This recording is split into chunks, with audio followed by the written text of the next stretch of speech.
Welcome to the SAT Sports Georgetown Eagles pregame show. I'm Kelly DeVoll. I'm the color analyst for tonight's broadcast. Joining me are Wally Harmon, play-by-play voice of the Eagles, and David Doppler, Dave England. Gentlemen, it's game day. Liberty Hill and Georgetown. We've been looking forward to this game for a long time. But before we get to the game matchup tonight, we got to talk about a really good performance by the Eagles last week. Wally, that looked like an entirely different football team. The rushing attack that the Eagles put out there, you can't ask for any more. You had three running backs just do their job, one, and do it right and hard, and it just kept moving down to the next guy. Next man up got to run and hit the holes. That was encouraging because they're going to have that tonight. But then Darson Herman continued his run as being a steady, hard-working quarterback that had an early interception, got right over that, passed for 235 yards, I believe, and 3 touchdowns. And so the offense is right where this Eagle team needs it when they're getting ready to face a tough Liberty Hill team tonight. And then we got to see the defense have shutouts in the second and the fourth quarter. How about that experience that we're seeing now out of our defense, getting 2 games under their belt, and we're back home at Birkelbach just in time for our defense really to step up and shut down this Liberty Hill Panther run game that everybody talks about. I'm super excited between our offense, Wally, and then our defense, Kelly. It's gonna be a blast. Yeah, I've had a lot of people ask me about the game coming up, and I don't know. We're gonna have to roll the ball out on the field and see who goes, but. In that game last week, we saw Darson, we saw Nevin, we saw Petter, and Moose, all very effective runs. I think there were only, not including sacks, I think there were only 4 runs for loss in that game last week. And, whenever I talk to Liberty Hill's coach, it's supposed to be that in a couple of minutes. I said to him that everybody talks about the offense, but there's pretty good defense is playing ball tonight. And that you wonder. The one thing I think, 2 things that stuck out again about Copper Cove as well was our coaching. The changes made on the fly in the second, fourth quarters to lead to those shutouts Dave was talking about in the second and fourth inning quarters, and those were huge. And they've been prepping for Liberty Hill from the beginning of the season. Coach talked about that during the coaches show, that there's a 5-minute block here and there. They're giving attention to Liberty Hill, not too much, but enough to this week wasn't brand new. Right. And these coaches showed they can change on the fly, and they did it well against the Copper Cove team. But the flip side is, what has Liberty Hill done though? They faced a team in Killeen that controlled things, but Killeen doesn't put a lot of points on the board, 12-7. But then a very iffy Del Valley team that gave a lot of points to Liberty Hill. So what did the defense have to work for? And they are solid. They have a lot of some big returning starters that have been there 3 years now. But I think it's still a question. And I think the offense of Georgetown may be able to expose that. And I hope so. And I think we saw against Copper Cove last week that in the first half, Georgetown really moved the ball around. The play calling, I think, kept Copper Cove on their heels. Georgetown was a little shaky in that first quarter, but again, the coaches did a good job of making changes on the fly and made changes in the second quarter instead of at the second half. And whenever Georgetown came back out in the second half, Copper Cove punched him in the mouth and scored twice, made it a close ball game, but the Eagles answered. And they answered with the running game. There were only 3 passes in the second half, and the rest of it was the running game. So both defenses tonight are really going to face the challenge of having to stop the run. And I'm also thinking about on the defensive side, how experienced is Liberty Hill when it comes to passing? I think our DBs could expose some of their inexperience maybe with passing since they always run the ball. And then when you picture Liberty Hill running the ball, it's going to look like a rugby match. There's going to be a lot of physicality at the line and a lot of smash mouth, helmet to helmet, getting hit. So that creates possibilities for the coaches to be yelling ball, ball, ball, because it's going to hit the ground, because we're going to strip the ball and we're going to create turnovers potentially. with that much physicality, you can't help. I know our kids are going to get in there and go for the ball and try and get that ball back because the coach said we only have, with them running the clock, we only have so many opportunities for offensive possession. So maybe that would be awesome if that works out like that. Well, folks, I had the opportunity to speak with Coach Kent Walker, head coach of the Liberty Hill Panthers, earlier this week. We appreciate Coach Walker joining us. And here's what Coach Walker had to say about last week's game and tonight's matchup between his Panthers and the Georgetown Eagles. We welcome to the SHN Sports Georgetown Eagles pregame show head coach of the Liberty Hill Panthers, Coach Kent Walker. Coach, thanks for joining us today. Thanks for having me. I appreciate it. We're all looking forward to the Battle of Highway 29 this week. So prior to that, I do want to send along condolences from Eagle Nation for the loss of your brother last year, Jeff Walker, who was the head coach at Liberty Hill. We're coming up on the 1-year anniversary of that, and we send our most sincere condolences and best wishes for you guys as you reflect on that. I appreciate that. Thank you, sir. Coach, I know that impacted not only Liberty Hill High School, but the entire Liberty Hill community, and it really seemed like the Texas football community rallied around you guys. Yes, sir. I definitely did. It was a good run. Yeah, it was, and a tough, courageous battle with cancer. But again, please pass along to your team and the Liberty Hill folks that we send our condolences and thoughts to you guys. So we've got the battle that was supposed to take place last year, but got COVID canceled. So we finally get these two teams on the field just a few miles apart. Lots of these kids know each other. Talk about the matchup finally happening. Oh, it's exciting.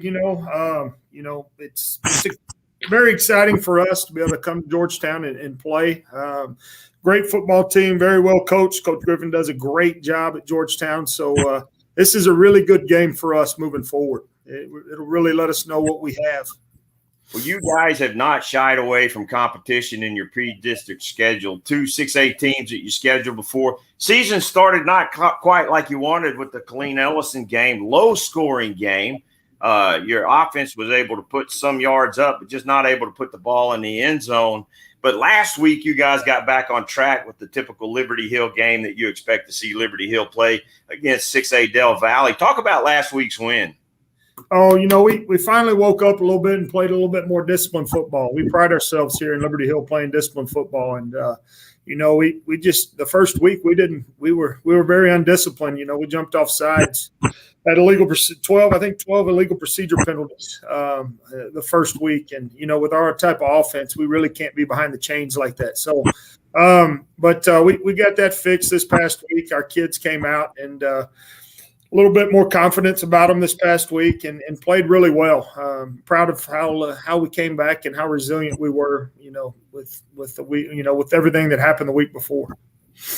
When you talk about the offense that you run, the slot T that Liberty Hill is so famous for, what makes that so appealing to you guys to continue to use it so effectively? It's what they've done. Coach Vance brought the slot T back in 2001 here in Liberty Hill, and it's kind of become synonymous with Liberty Hill football. We have those type of kids that buy into that, and they love it. And they say three yards in a cloud of dust. So we just try to grind the game out and play hard. Smash mouth football. Well, you've got a lot of guys on the offensive side that touch the ball, but it seems like Logan Dyer, Joe Pitchford, and especially Noah Long are your real workhorses on that side of the football. Yes, sir. We've got Grady Flynn as well as a halfback as well, and he gets quite a few carries as well. But, yes, Noah Long's done a great job first 2 games. He's only a sophomore, got, quite a bit of playing time last year as a freshman, and we're excited about his future, but we like to say we have a 4-headed monster with our quarterback keeping it every once in a while as well. Looking over y'all's stats over the first couple of weeks, you guys are averaging almost 4 yards a tote from that backfield, and that's difficult to overcome if your defense can't stop that. Yes, sir. We like that clock to keep going, especially when we play high-powered offenses like Georgetown. So hopefully our offense can stay on the field, and our offense is usually our best defense as well. Well, Liberty Hill, a lot like Georgetown, didn't have a ton of returning starters to the team this year, but doesn't seem like that lack of experience has really affected you guys this year. Well, maybe in the first game, but the second game looks like y'all got those things back lined out like you want them. Yes, sir. Del Valle kind of gave us a few gifts early on in the ball game, and it kind of, helped us out a little bit with the ball being snapped over the quarterback's head a couple of times. And so, we took up, we were very opportunistic in the first quarter of last week's game. With when the conversations occur with Liberty Hill, because talking to our coaching staff, talking to other people who are involved in a lot of Texas high school football analysis over the past week or so, everybody talks about that offense, but you got a pretty salty defense, Coach.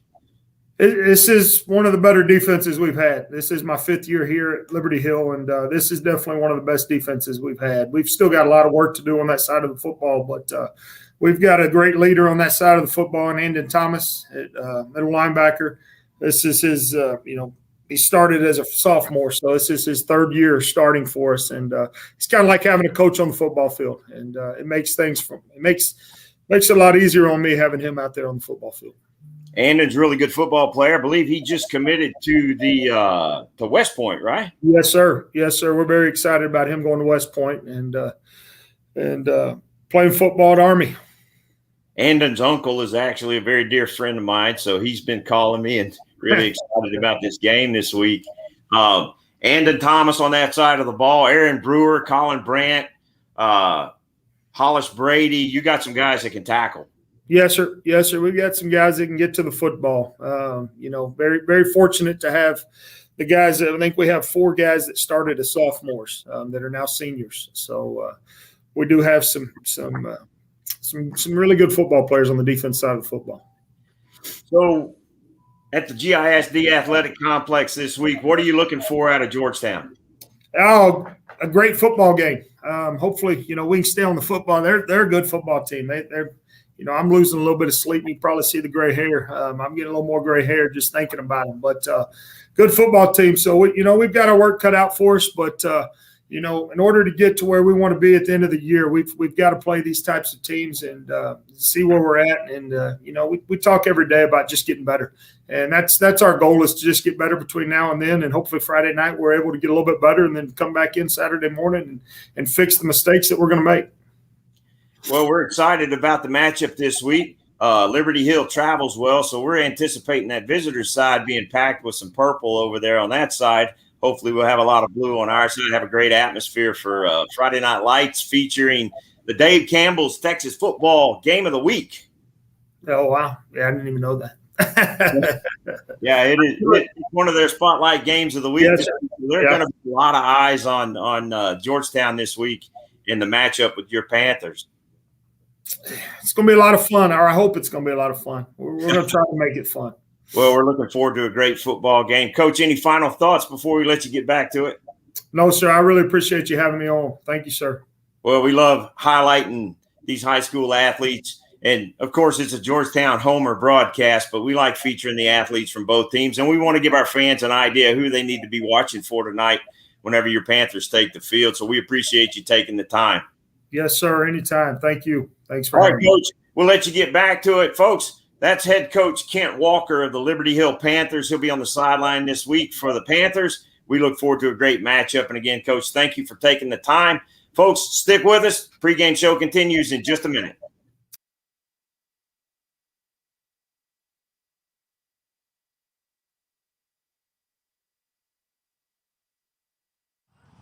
We want to thank Coach Walker for taking the time out to join us. I know he's busy.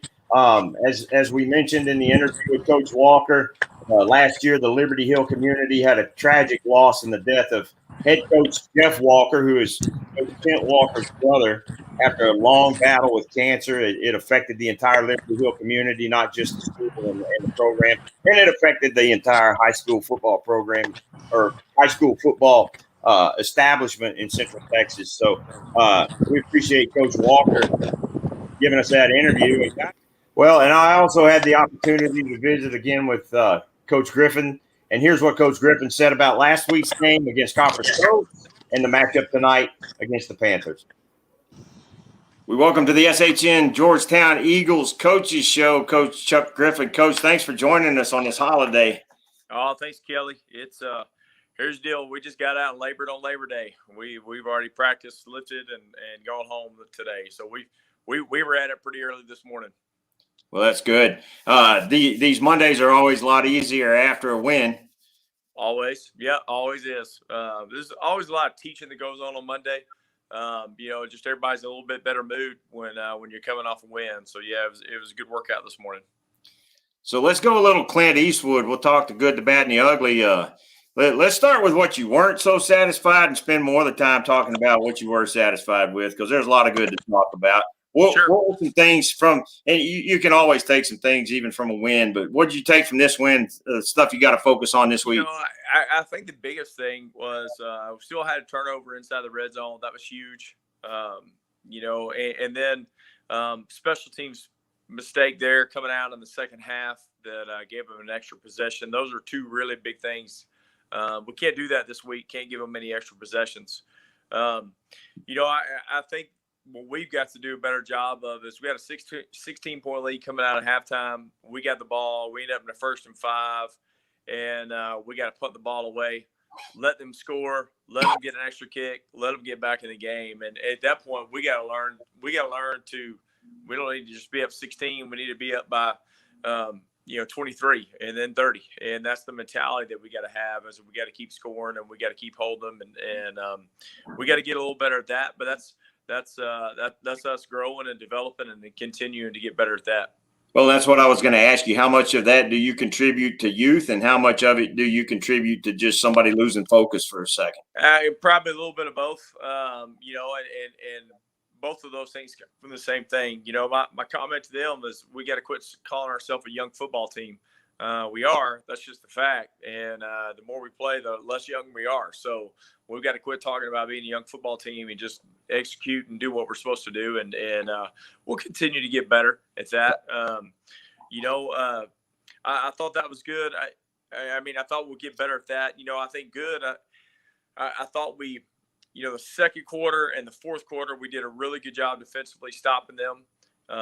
They did a good job of finding some stuff to hurt us, and our guys adjusted and were able to come back. The first quarter, man, we were just lucky to survive. I think everybody in the stadium, it was long as most halves, and it was a straight up track meet there for a while. So we've got to get better at a couple of things there. But overall, I thought I was really impressed with our kids, just continuing to do what they're supposed to do. And making plays defensively, making plays offensively, making plays in the special teams. We made plays all the way around in all three phases of the game. So I thought that was really big. Well, I was really impressed because as I went back and watched the game a second time, I didn't pay it. I kind of noticed it in game, but the second half, I think there were 3 passes in the second half, and that running game just carried the load for us. Yeah, we did. We were just continuing to try to work our running game. We found a formation that they were struggling to line up to, and we were able to just kind of continue to pound the running game home a little bit there in the second half, which was big. We didn't want our defense on the field any more than they needed to be. They had a couple of stingers, and that's how they got out and scored on us. We wanted to try to control the clock as much as we could, run the football, and we were able to do that in the second half. Well, you look at that 3-headed monster, kind of a 4-headed monster really in the backfield, but talking specifically about Darson and Devin and Andrew Petter. Yeah. Boy, those 3 guys back there in the backfield rushing almost 300 yards on the ground. Yeah. And that's not including the pretty phenomenal game that Darson had in the air. Yeah. Yeah, no, those guys did good. And then right in there, Caleb Moose came in and made a couple of really big runs as well in the third quarter. So, we're really satisfied where we are with that. We got to continue to get better up front and continue to make those plays up there. But those guys are getting better. They're learning how to do that. And we just got to continue to get our skill guys the ball and let them go make plays. You talked a little bit about Moose. Moose kind of seems to be the one on the field that every time he touches the ball, the entire sideline's excited.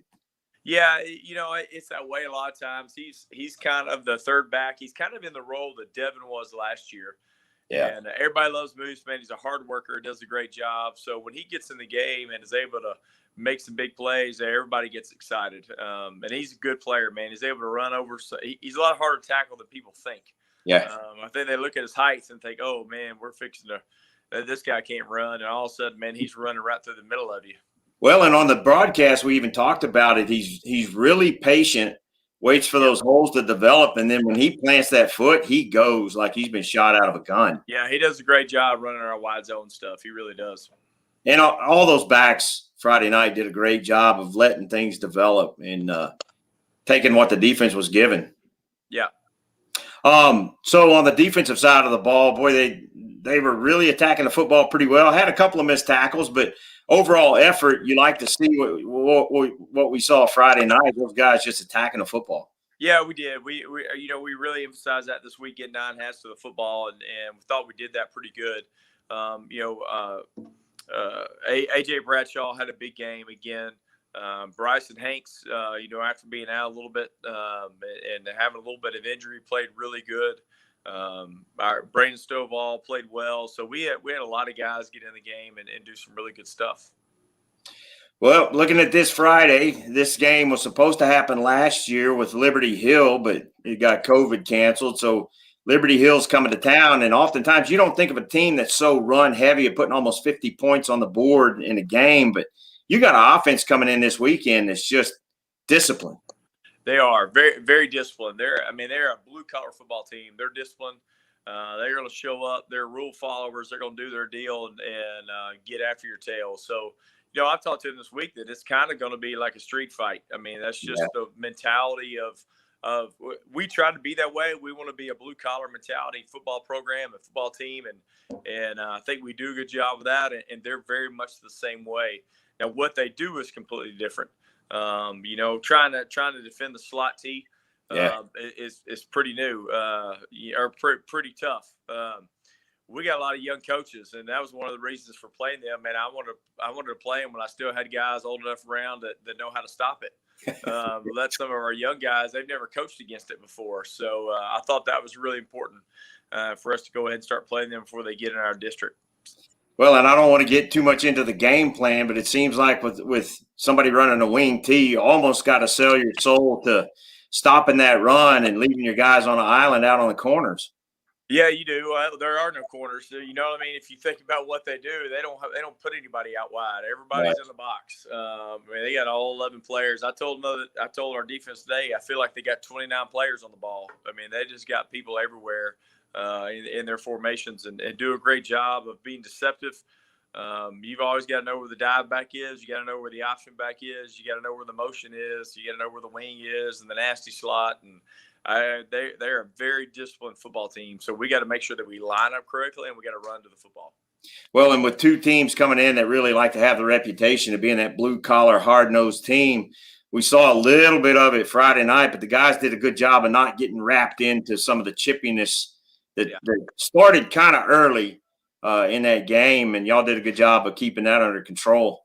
Well, we just talked to our kids the other day about it. Man, all your energy, all your communication needs to be with your teammates. You get excited, make a big play, man, there's no reason to stand over your opponent. There's no reason to jaw. I mean, turn all that right back into your teammates. Give them the energy that you're putting off. So we talk about that, about make sure we're taking care of the Georgetown Eagles and not worry about anybody else.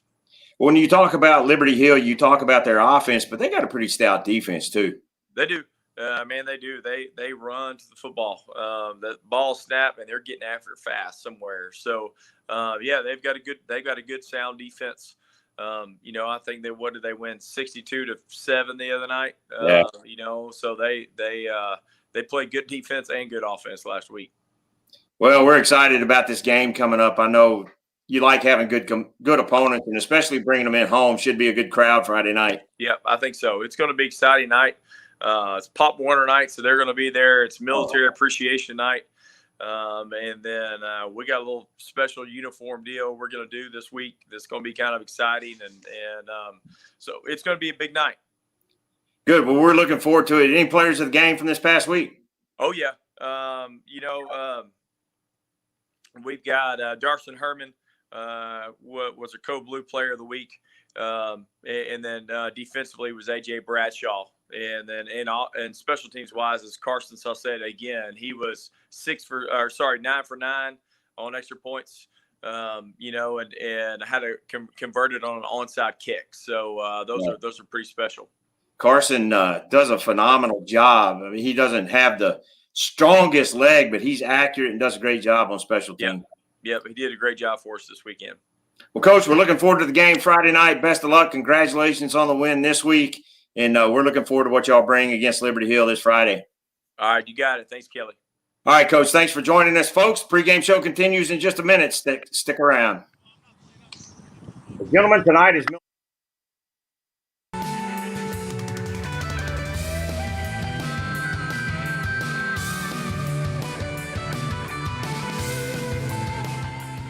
Good afternoon, good evening. Welcome to Birkelbach Field. I'm Wally Harmon alongside Kelly DeVoll down on the sideline. Dave England. What a beautiful night for a Friday night football, and what a beautiful game. And we'll just get right into it. The team has come out. They come out of the field house. They come and walk through the stands. The team bringing out 13 American flags in honor of the 13 Marines killed in the line of duty in Afghanistan a couple of weeks ago on Military Appreciation Night. It's just, I got chills watching it. Kelly, that was awesome display. It's neat what they're doing today, especially the day before September 11th. It really is, and the coaches have done a good job of talking to the kids about it. And, with none of these kids were born when the attacks on 9/11 happened, but they've kept it close, kept this day special, and they're paying tribute to the men and women in our military tonight. Dave, how chilling was that standing right there when they walked past in the stands and the crowd turned around? It was amazing. We've got a great crowd here tonight. The beautiful weather probably brought them out. It's 89 degrees, winds are east out at 9 miles an hour, and 27% humidity. So the weather's perfect. It's a beautiful night, and you can't paint a better picture tonight.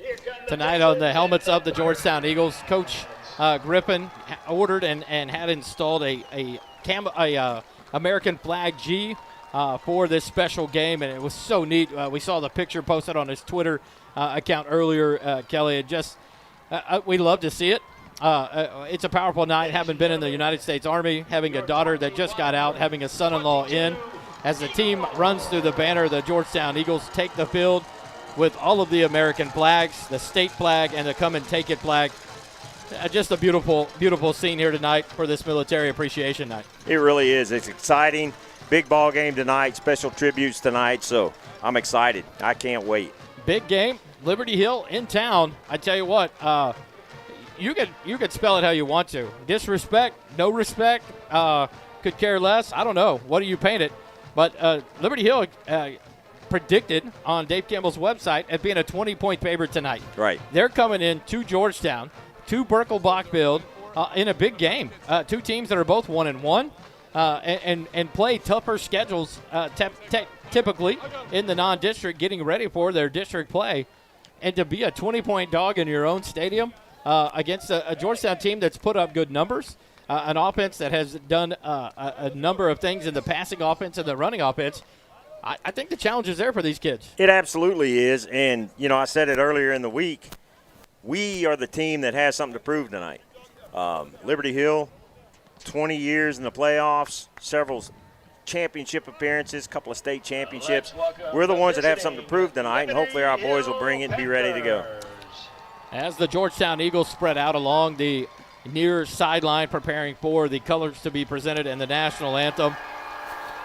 The Eagles tonight in the white pants and the blue jerseys with white numerals. The Liberty Hill Panthers taking the field on the far side now. They'll be in the all-white uniforms with the purple helmets. The slot T offense, a different presentation that the kids will see tonight.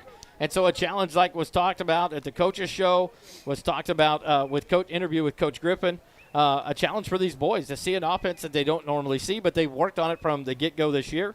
And so the time's upon us. There's nothing else to say about that. They've got to be prepared. And like Dave, say it again. We talked about it in the pregame a little bit. What was said at this morning at the breakfast, I love that line, and I love the way Coach presented it. Yeah, Coach was just talking about it's going to be a smash mouth football game, and, you're going to get hit in the mouth, and how are you going to respond? What are you going to do? and he's ready to see this be a physical football game, just typical Texas Friday Night Lights. And what a beautiful night. I woke up and left town this morning to go to a tournament up at Waxahachie, and it was cool when I walked out in shorts and a hoodie. Right. What a beautiful day it's been. Hopefully a teaser of what's to come here in the fall season as we get more and more into this football season. But what a beautiful night for high school football and for a big game. One of the Dave Campbell's games of the week. So a good crowd here from Liberty Hill filling in. I actually thought it would be a little bit more crowded on the Liberty Hill side. But a good Georgetown crowd out tonight, the big band over there ready to go. And it looks like the choir may be going to be performing the national anthem. They may have trouble, the Liberty Hill folks, at 29 and 35 right there by Wolf Ranch, because that traffic there is garbage. Dave, can you go over the captains on the field right now? Yeah, you've got number 3, Bryson Hanks, number 32, Devin Ross, number 52, Nick Fisher, and number 54, Diego Valdez are your captains tonight for your Eagles. They're out at midfield. The coin toss just went up and came back down. It looks like Liberty Hill won the toss. No, it's got to be Georgetown. They're going to defer to the second half. So Georgetown wins the toss. They'll defer, so they'll get the ball to start the second half. Liberty Hill will get it to start the game. So you're going to see the slot T offense right off the bat. What's the defense have to do, Kelly? Stop the run. I made a prediction to you earlier. I'm going to make that prediction now. I think Liberty Hill is going to throw their first pass of the season tonight at some point in this ball game. But Georgetown's going to have to sell out, stop the run.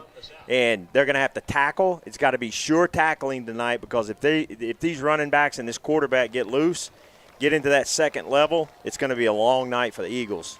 Chance Pogue, one of the captains for the Liberty Hill Panthers, number 9, Kason Herman, and one more of them, I believe it was number 54, Bryson Webb. And now the teams take to the sidelines. The referee and umpire staff crew now line up at the 50-yard line, and the colors are being presented. We're going to mute our microphones. We'll keep Dave live on the sidelines for the field mic as the colors are presented, and we'll have the national anthem. Stay tuned with us. We'll be right back live here on SHN. Carrying the colors for Coast Guard, Kaylee Ortiz. Carrying the colors for Air Force, Sean Carden. Carrying the colors for Navy, Cody Ellis. Carrying the colors for Marine, Logan Ellis. Carrying the colors for Army, Jeremy Brown. On Texas flag, Jesse Remley. On national flag, Andrew Darling. On right rifle, Nick Libris.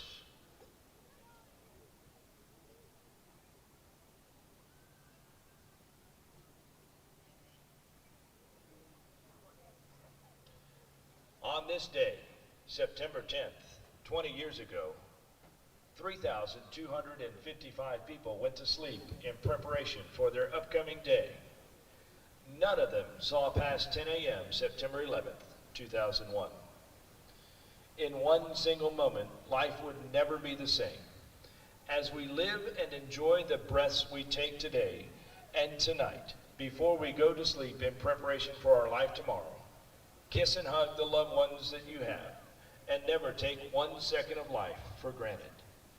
We must also remember those who died in service to our country, and we must remember that even today, brave Americans are engaged in the fight against terrorism and the protection of our freedom.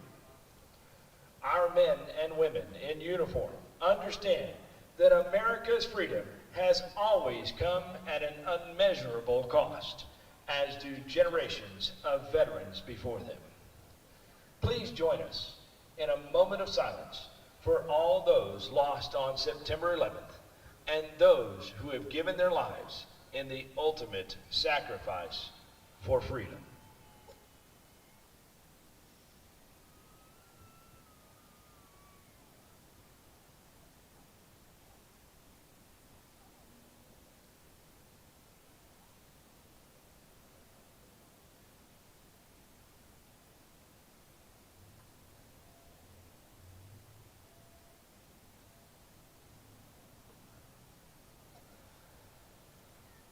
Ladies and gentlemen, our national anthem.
Absolutely powerful message from the PA announcer in remembrance of September 11th.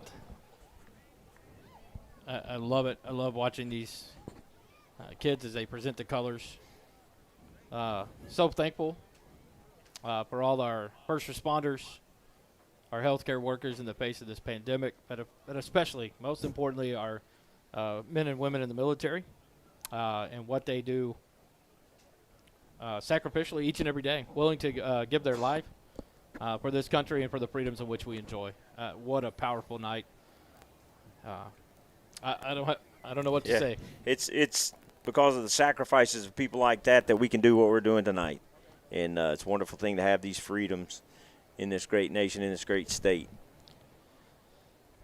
The colors make their way through the north end zone to post for the evening. The players still standing at attention, their hands on their hearts on the sideline.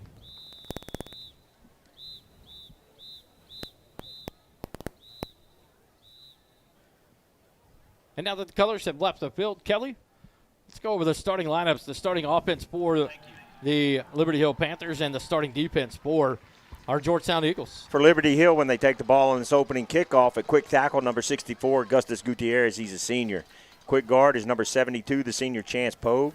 The center is junior, number 60, Jackson Harrison. Strong guard is number 58, Hudson Stillwell. He's a junior.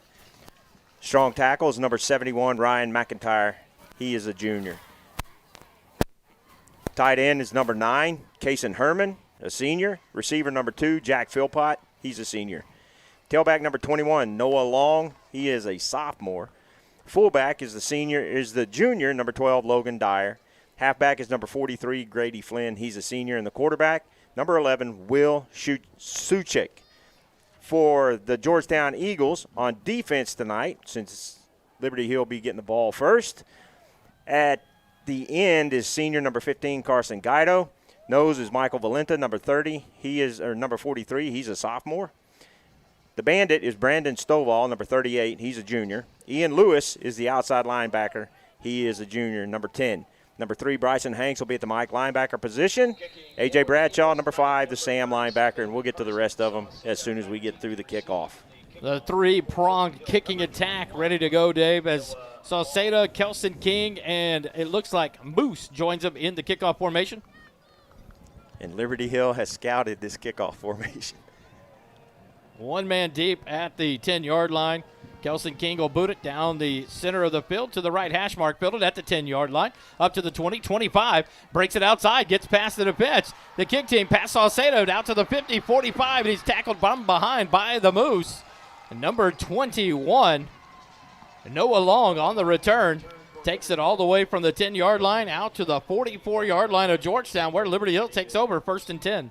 Real quickly, finishing up the defensive starters for Georgetown, number 7, Jesse Avila is the star linebacker. He's a senior. 18, Trent McConnell, a junior safety. The other safety is Gabriel DeNova, number 24. He's a junior.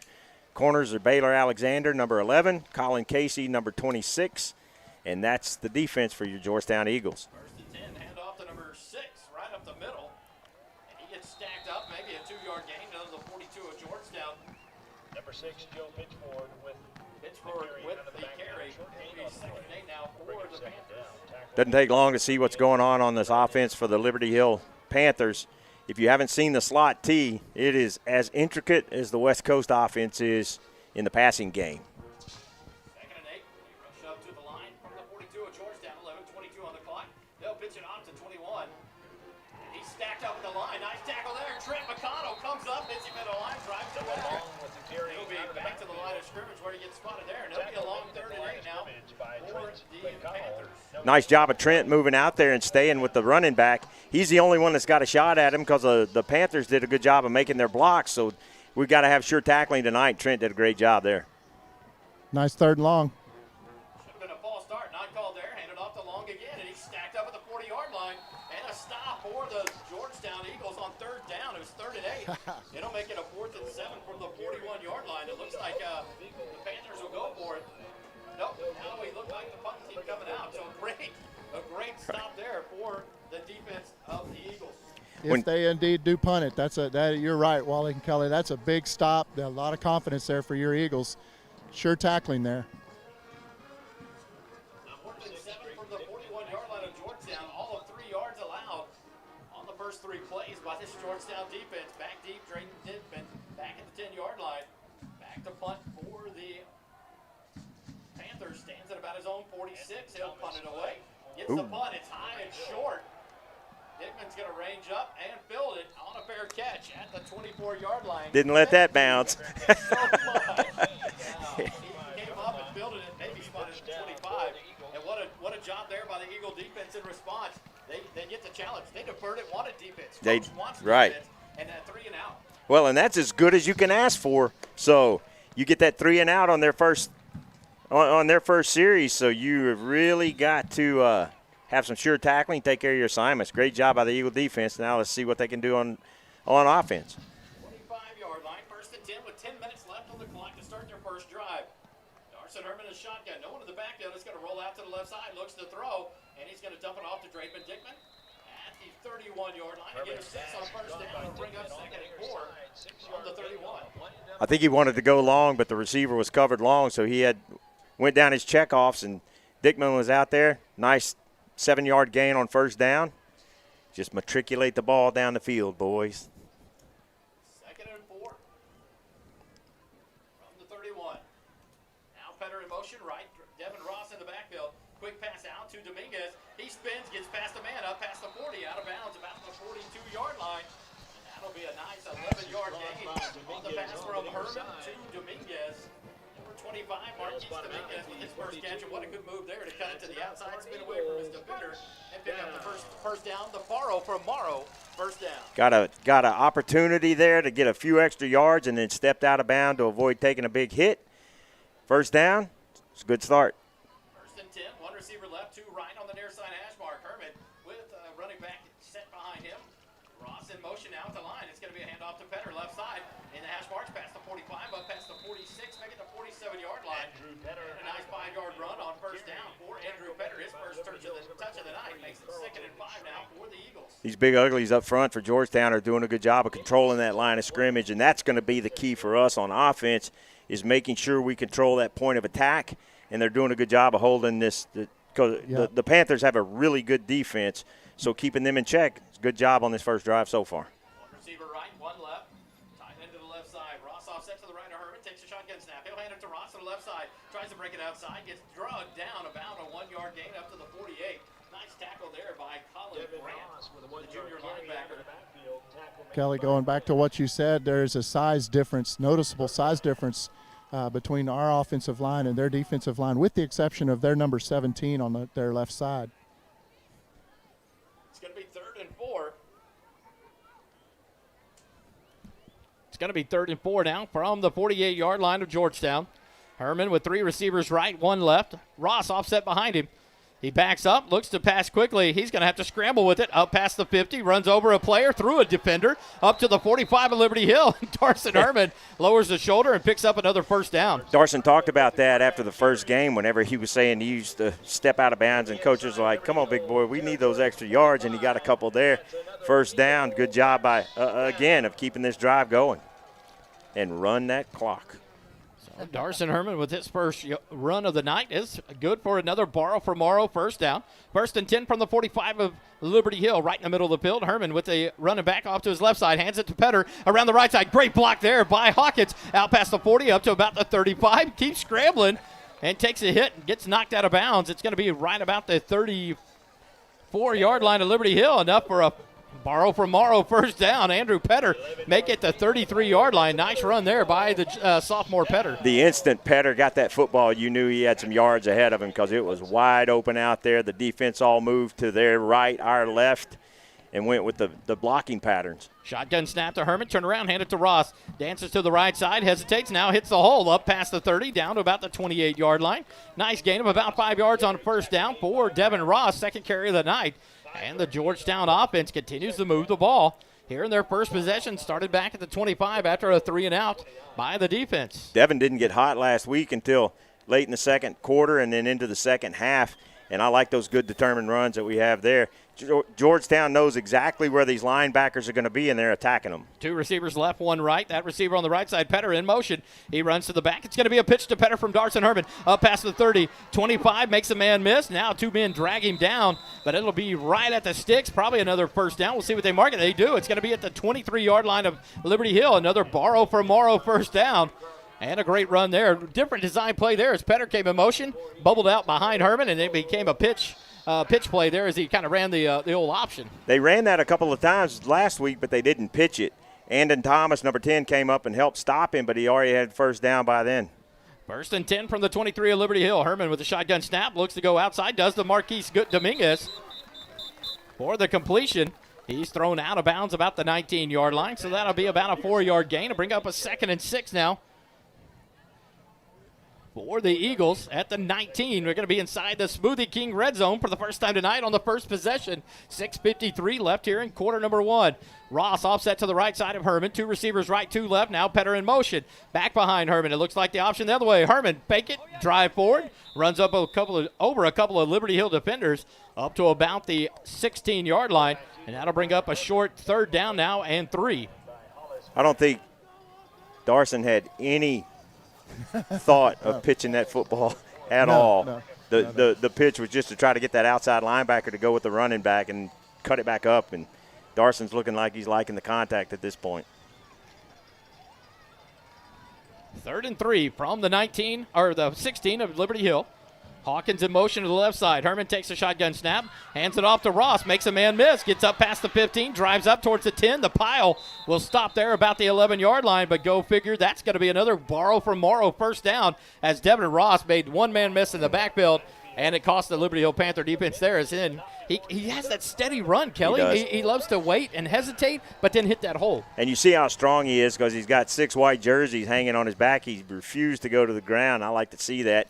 Maybe get some help over there and push that pile the other way next time. 5-yard gain makes it 1st and 10 from the 11.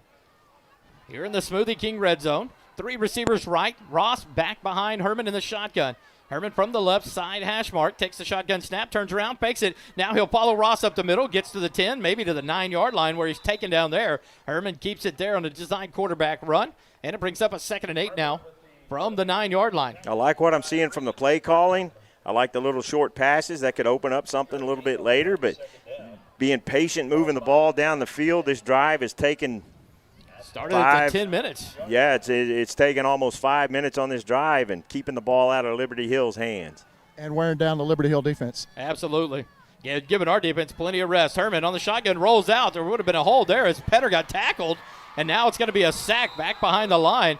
Maybe a 1-yard loss. Petter got wrapped up by the defender there. Kelly pointed it out, and I looked up. They're letting him go. How that didn't get called. Coach Griffin is on the referee about it, too, and it was out in the middle of nothing. And the side judge, I don't know how he didn't see it, but he wrapped up Petter and just tackled him. So now a 1-yard, or it's going to be a 3-yard sack. Back to the 12-yard line. So it'll bring up 3rd and 11 now for the Eagles. 2 receivers left, 2 right. Petter in the backfield behind Herman. Shotgun snap. He backs up, looks to pass, and goes for it in the end zone, but overshoots Hawkins into the far corner out of bounds. And that'll bring up 4th and 11 now. And it looks like they're going to bring on the senior kicker, number 37, Carson Sauceda. Really smart play by the free safety, Carlton Schrank, number 23, out there. Just some contact, which they're going to let that go. He didn't grab the receiver, but that contact slowed him down a little bit, and so Georgetown's forced into a field goal attempt. It's going to be a 29-yard field goal. The ball down, the kick up for Sauceda, and he missed it. He pulled it to the left. No good. And so the ball will go over on downs off the missed field goal to the Liberty Hill Panthers. That no call on the holding's big. That was huge because that's where Darson was going with the football. And it had been an automatic first down with goal to go. Yeah. As they wrapped up Petter and didn't let him out of the backfield, out from the left inside to make his little – that's exactly where Darson was going. And so you hate to see that. Here come the Panthers, 1st and 10 on their second drive from their own 20-yard line. Fumble on the ground at Liberty Hill. Looks like they got back on it. What'd you see, Dave? Yeah, the quarterback fumbled it on the snap, and they all dove on it to the left there. We talked about that in the pregame show. That's one of those opportunities if we can get a turnover like that to steal one of the possessions away. So Well, we missed it. We missed an opportunity with that possession. Coach said it. We need every possession to count, and we just missed an opportunity not converting there and getting points off that possession. So now to be 2nd and 11 from the 19. A loss of 1 there on the fumble by the quarterback, Suchek, up to the line. He's going to hand it off to the man in motion to the right side. He's around the outside. There's a penalty and a tackle there made by number 3. That's going to be Bryson Hanks, but a penalty there should have been called, and it flag now on the field. They're going to back him up. It's going to be holding. Yeah, there was a great tackle on the right end of that line. The problem is it was the offense tackling the defender out there on the edge, and the referee saw it that time. Dave, that was right in front of you. Did you see that one? Who got tackled? I didn't, because I got concerned about there wasn't enough Georgetown jerseys over here on this side. I thought he was fixing to break that one free. But that's going to be a big 10-yard penalty. Now back to the 9-yard line go the Panthers. So it'll be 2nd and 21. You see the discipline with this Liberty Hill offense when they sprint to the line. Everybody gets set. Everybody is up on the line where they need to be, and they do it quickly so that Georgetown can't make many adjustments. 3:30 left in the first quarter. 2nd and 21. A handoff. Nope, pitch to the left side into the hands of Long. He's around the left end, and he's wide open. Down past the 30, 40, down to the midfield. That ran out of bounds and pushed out by the Georgetown Eagles into the bench. It was a legal hit. No flags down on the field. But a nice run there by Noah Long as he took the pitch or handoff around the left end, hit the sideline, and he was up for a huge gain all the way up to the Georgetown, 42-yard line. That's where they kill you. That outside contain gets blown up with great blocking on the edge, and that's exactly what happened that time, and he just busted out for a long gain. 1st and 10, 3:15 left in the first quarter. Turn around, quick handoff right up the middle, and a nice hit by the linebacker. Looked like Hanks again. Riley had the carry, and he got popped right off. Just a gain of about 3 yards up to the 40, make it the 39 of Georgetown. So it'll bring up 2nd and 7 for Liberty Hill. Boy, all these running plays, this first quarter's at 3 minutes and counting. It's going to be a fast game. And we talked about that. It's either going to be really high scoring or it's going to be low scoring with the ball running the clock. Hand off on the sweep to the right side, and inside penetration by the Eagle defense gives it up to Noah Long around the right side. And a great job there by the Hanks, the linebacker, to catch up and take down Noah Long, I think about the 11-yard line. And that'll be a 1st and 10 for the Liberty Hill Panthers down to the 11. So the running up the middle really not effective right now, but the runs around the end, catching the Eagles almost too much sucking in there on the outside containment. Well, Georgetown's going to have to be patient because it looked like there was another hold on that edge, another tackle on that edge, but it wasn't called. So they can't get frustrated by that, just keep playing football. Quick handoff up the middle. And number 6 has it and into the end zone. Into Pittsburgh. Joe Pittsburgh took the handoff, the sophomore running back, and he breaks it into the end zone for the 11-yard touchdown, and Liberty Hill strikes first with 2:19 left here in the first quarter. That first long run they had was just as good as a 40-yard pass completion, and that's the efficiency of this Liberty Hill Panther offense. So an 11-yard touchdown run by Joe Pittsburgh has Liberty Hill up 6-0. Ethan Minix on to attempt the extra point. Snap back, it's down, the kick is up, and it is good. And Liberty Hill, with 2:19 left in the first quarter, takes the first lead of the ball game, 7-0 over the Georgetown Eagles. Got a good crowd watching on YouTube. We appreciate you joining us, folks. Let us know where you're watching from, and we'll give some shout-outs. Our buddy Jack Ward back with us. Cohen Ward's watching with us, so we appreciate you guys checking in again. So an 80-yard drive in 7 plays for the Eagles, or for the Panthers. They go from their own 20, drive it down in 2 minutes and 1 second. I tell you what, the big kicker there on that one, the one that has to hurt the most, is you had them 2nd and 21 from their own 9-yard line. And then Noah Long bust out for the long run into Georgetown territory to the 42. That big play right there really hurt. You had them pinned deep. Maybe you get a good stop and get them back and get that field position back, and the Eagles could take advantage. And so instead, here we go. The Eagles back to return to kickoff again. It looks like Petter and Dickman back about the 15-yard line. After the kick, we'll be able to give you the offense for the Georgetown Eagles tonight. You know, it might really help a lot to see some big-time plays from special teams tonight. That will be a key in this ball game, and that none more, I guess, important than we already missed that first field goal attempt. Now a pooch kick on the far side of the field. Dickman up, builds at about the 23, 24-yard line on a fair catch, and the Eagles will take over with 2:19 left at their own 24-yard line. 1st and 10. They'll have their second possession of the game and the starting offense for the Eagles. At right tackle, number 72, Ian Sanders. He's a sophomore. Number 52, Nick Fisher is the right guard, a senior. 65, Broden Elliott, center. He's a junior. Number 50, Jacob Weisheimer is the left guard, and he's a sophomore. Number 78, Jeremiah Phillips, left tackle, senior. Number 6, Drayden Dickman, wide receiver. He's a junior. 25, Marquise Dominguez. He's a wide receiver and a junior. 22, Andrew Petter in the backfield, slot receiver also. Number 14, Hayden During, slot receiver. He's a senior. Number 32, Devin Ross, a running back, a senior. 16, Tyler Hawkins, a fullback. He's a senior. And 8, Darson Herman, the quarterback. He's a senior. Herman heaves it down the right sideline. Dickman runs underneath it at the 40, 30. Outruns the man. The dive is no good. 10, 5, touchdown. Georgetown Eagles. Nice. What a play there. Dickman hesitated for just a second and then laid it up. And Dickman got past his defender. And he made a diving attempt about the 25, and it was to no avail as a one-play strike back for the Eagles. What a touchdown as we get ready for the Minuteman Press extra point kick. I said those short passes were setting something up, and there it was, and that's what you saw. Dickman had a move, faked the hook, and the corner bought it, and Dickman was wide open. 76-yard touchdown pass.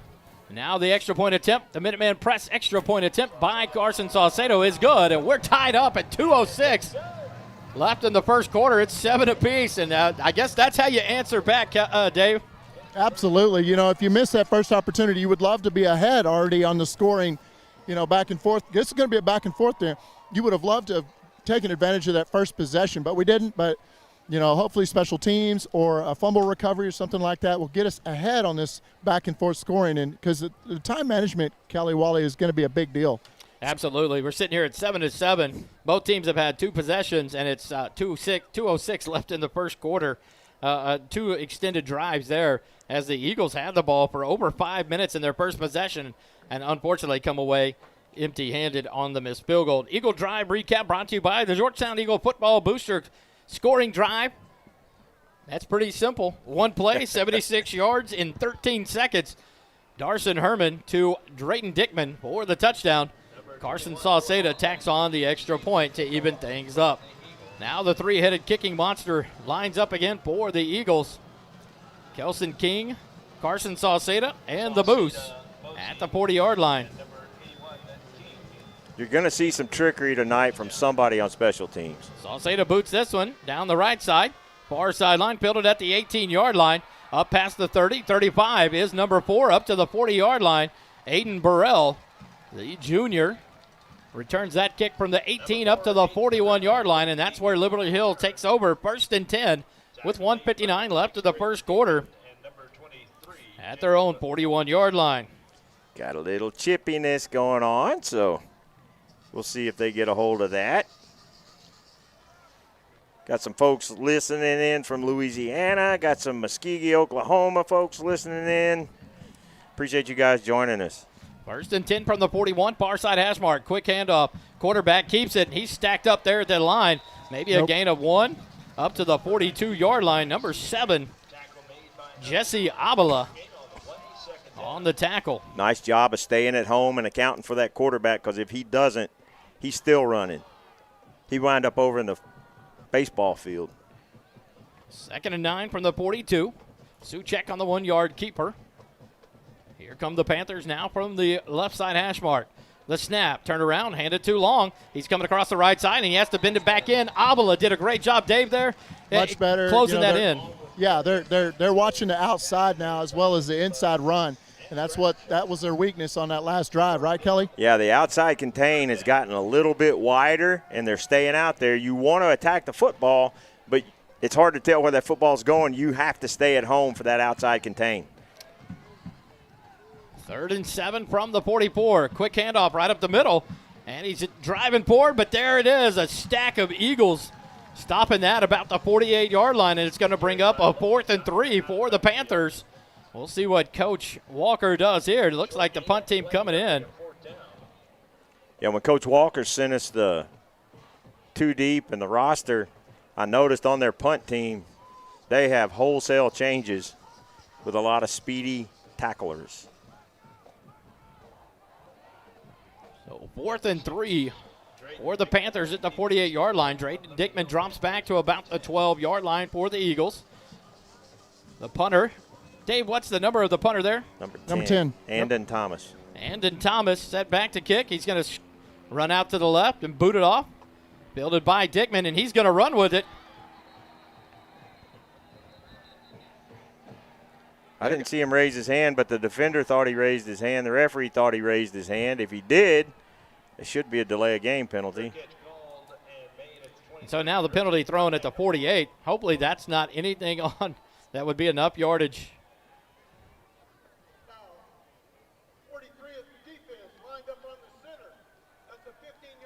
First down. So a big penalty there on the Eagles. Gives the ball back to the Panthers. They call Valenta lining up over the center. 15-yard penalty takes it from the 48. And that'll put it into Georgetown territory, so wipe the punt away. 8 seconds left in the quarter, and Liberty Hill's going to get this drive extended. Put a big star by that to remember that play, and now it's down to the 37-yard line of Georgetown. 1st and 10 for Liberty Hill. That's stealing a possession the other way by you're giving away a possession with your own mistake. And the handoff up the middle. And a drive, and now they're going to drive them back. Number 6, Pittsburgh had the carry there. Looks like he got a gain of about 4 yards up to the 33-yard line. So it'll bring up 2nd and 6 now. Second quarter. And that's the end of the first quarter. 7-7 your score. Liberty Hill has the ball. And they'll continue it after we swap ends of the field. It'll be 2nd and 6 from the 33 of Georgetown. We'll take a quick timeout. Be back with more Georgetown Eagle football on SHN Sports here in a moment.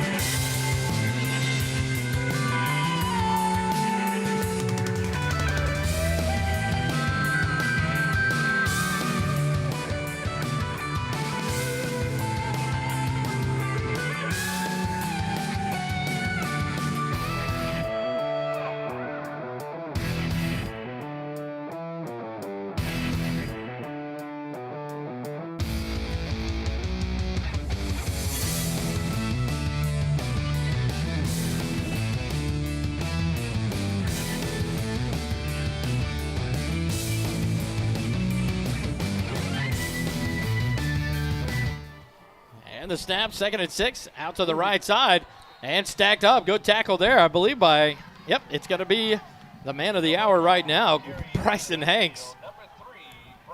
No gain. Go ahead, Dave. The man of the half hour, that first quarter took 29 minutes. So a gain, no gain there. Brings up 3rd and 6. What a tackle there by Bryson Hanks. And the Panthers now, 3rd and 3 from the 33 of Georgetown. Back to the line quickly. Suchek under center, turns around, snap, hands it right up the middle. It looks like it's going to be Pittsburgh again. And he's stacked up at the 30, a gain of 3, and that brings up 4th and 3 now for the Panthers. Georgetown's getting excited about holding some of these runs to a minimum. 4th and 3 now, so they are not bringing the punt team on, and I don't blame them. Jack Philpott comes into the ballgame, a senior wide receiver. See if that opens up anything. And he goes to the right end of the line. Speedy guy on the outside. Quick snap, handed off to Pittsburgh. Drives to the right side. He's stacked up at the 30. No gain, and the ball goes over on downs. The defense making a big stand after a huge penalty. And the Eagles get the ball back. No laundry on the field. No yellow rags laying around. Great job by the Eagle defense of making that stop. That's big. That's getting that first drive that we had that we didn't get points on. See if we can make up for it here. How about Coach Pat? Give him credit. He's a senior man. He knows he's seen this stuff before. 1st and 10 for the Eagles from their own 30-yard line. 2 receivers right, 1 left, 2 men in the backfield. Now 1 as Petter goes in motion. Harmon swings it out to Petter about the 30. hits a man, runs over him, and then drags him a couple of yards. What a play by that sophomore, Andrew Petter. He catches it, gets about 5 yards, and runs over number 24. That's got to be Carter Hudson. He not only took the hit, then he got drug a couple of yards. I like seeing Andrew run the football, get that ball in his hands. That was on a little swing pass, but he's fun to watch. You know, we didn't know what to expect out of him, and he is just a fun kid to watch. 2nd and 4 from the 36-yard line. Harmon will take the shotgun snap. He'll hand it off to Devin Ross. Comes around the right side, tries to get past the end, dips the shoulder, does. Runs over a couple of defenders and drives them up to about the 39-yard line. That'll bring up a short 3rd and 1 now for the Eagles. Boy, the referees are letting these guys hold. We just got away with a hold on the end. Big number 77, Robert Schweitzer, he had a hold of the jersey, and he couldn't even, the defender couldn't even turn. And I thought the referee was looking right at it, but I guess it wasn't enough for him to throw a flag. 3rd and 1 for the Eagles from the 39, but there's going to be a timeout here by the Eagles. I don't know why 43 was running on the field. We had 11 guys out there. So the first timeout burnt there by Coach Griffin. And that's something, of course, it's just the first half, but in the second half, we definitely do not want to waste any timeouts because we may need them with the clock management. Exactly. 9:48 left in the first half. 7-7 still your score as the Eagles have the ball. 3rd and 1 from the 39-yard line. 2 timeouts remaining here in the half after this one called. Yeah, it was weird to see when Valenter, I don't know if he got maybe punt formation, he was headed out, but Coach Griffin luckily caught it quickly, and it wasn't a 5-yard penalty. Now we have 3rd and 6. Calls the timeout, and now it's 3rd and 1 from the 39. A very manageable 3rd down attempt here for the Eagles. This is one of those circumstances I wish Darson would go under center and just lean forward. 3 receivers left. Ross back behind Harmon in the shotgun snap. Fake it. Now Herman's going to run, but he's stacked up behind the line of scrimmage. It's going to be a loss of 1 back to the 38-yard line. And it's going to bring up 4th and 2 now for the Eagles. See, and that's the issue that you get into whenever you go from the shotgun every time, and you don't have any plays that go under center. Under center, you've got a yard to go. In the shotgun, you've got to run 3 yards just to get to the line of scrimmage, and defense got penetration. Big 4th down now for the Eagles. 4th and 2. Turn around, hand it to Petter. Right up the middle, stacked up. It looked like a face mask, and he's going to dive forward to about the 40. He may get spotted short. Coach doesn't like that spot. And it's going to be a turnover on downs as Petter comes up just short of the 40-yard line, and they're going to mark him short. The funny thing is when he was hit about the 38, it looked like his helmet face mask got pulled. It looked like he surged forward there at the last bit, but maybe his knee was already down. I missed that. And you may be right, Dave, because the ball looked like he was sitting it on the 40, but if the knee went down before that, then it's a turnover there on downs. 9:14 left here in the first half. And Liberty Hill handed nice possession, field position. Outside the end is Long. He takes it, gets around 2 defenders. Stacked up on the far side, driven out of bounds about the 31-yard line.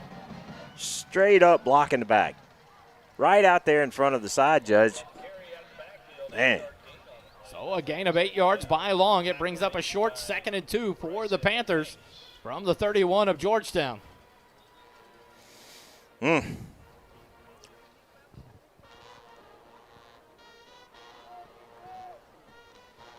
come up to the line of scrimmage on the far side. Suchek under center, turns around, and it's going to be a pass. And he's going to have to tuck it, and he'll be sacked now. He'll get a 1-yard gain out of it as he gets knocked forward. You know, I told you.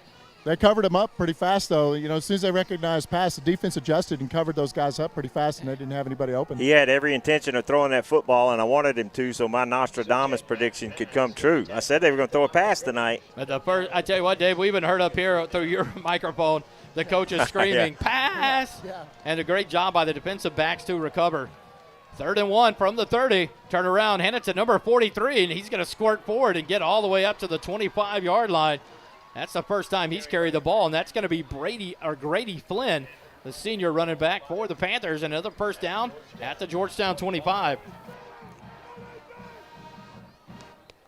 I thought they had him contained in the backfield, but he was able to get around a couple of guys and get that first down. So this is a big series. 1st and 10 from the 25 for the Panthers. Far side hash mark. Up to the center, turn around, snap, handed off. That looks like to Pittsburgh. Nope, number 12. That's going to be Logan Dyer. And Dyer, but he's laying on the field. Looks like he's in pain, and they're calling out the coaching staff as he got up to a 19-yard line, a gain of about 6. Hey, Dave, is Coach griping about that left guard firing off the ball? He's furious about something. I can't quite catch what he's That what he's left saying, guard came off the ball before the snap, and I think that's what he's griping about. Okay. Because he left before anybody did. So timeout here as they got the player that was running the ball, number 12, Logan Dyer, a junior running back. Yeah, absolutely. We got the replay. Dave, watching it here, that left guard was a good 2 yards down before the ball was snapped. No wonder Coach not happy. Man, I said earlier there was a holding call that just flat got missed on the Georgetown side, too. I don't know what they're looking at. I don't want to gripe a lot about the referees, but, man, you got to let these kids play by the rules. And what are you going to call? What are you not going to call? On the bright side, the weather's amazing, guys. Yeah, it's beautiful in this press box, man. It's 70 degrees, no wind. Well, this player still down for Liberty Hill. Several people gathered around him, both teams on the field on a knee. Boy, you don't like to see him down this long. Not at all. We'll take a timeout, be back in just a minute, trying to make sure everything's good with this player, make sure he's all right as they attend to him on the field. 7:31 left in the first half, 7-7 your score. Georgetown and Liberty Hill tied up here in the second quarter. Back with more Eagle football on SHN in just a moment.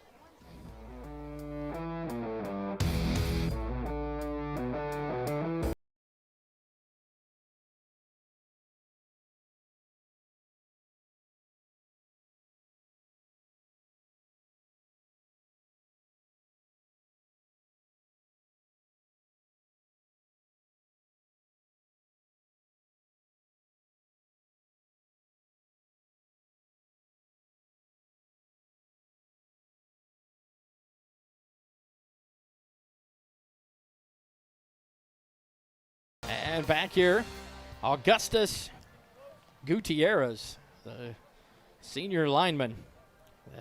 That looked like a left leg injury, Dave. Yes. He finally gets up and hobbles off with some assistance there and heads to the sideline for the Panthers. Wally, one of the folks on YouTube commented about Liberty Hill running the ball and not having any success, questioning why they're still running the ball. Liberty Hill has not thrown a pass in a game this season. They run the football. They'll have it here. 2nd and 4 from the 19 of Georgetown. Towards the center of the field, quickly to the line. Suchek under center, turns around, takes a snap, hands it off to Long. He comes to the left side, now cuts back up to the middle, gets up to about the 15 before he's drugged back by a host of Eagle defenders, but not before another Liberty Hill first down at the 19-yard line of Georgetown. Nice patient run there, letting his linemen move guys out of the way, finding the hole and taking advantage. Turning upfield instead of bouncing it outside, and they get the first down. This drive's still alive. 7:10 left in the half. And from the 14, I apologize. 1st and 10 from the 14-yard line.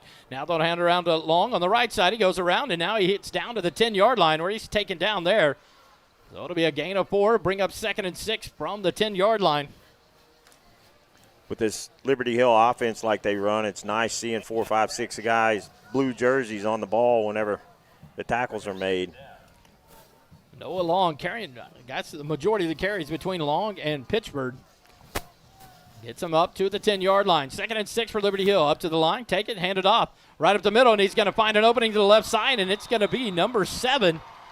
Devin Riley finds the hole. They got to open it up there by the Panther offensive line. And the Panthers score their second touchdown of the evening.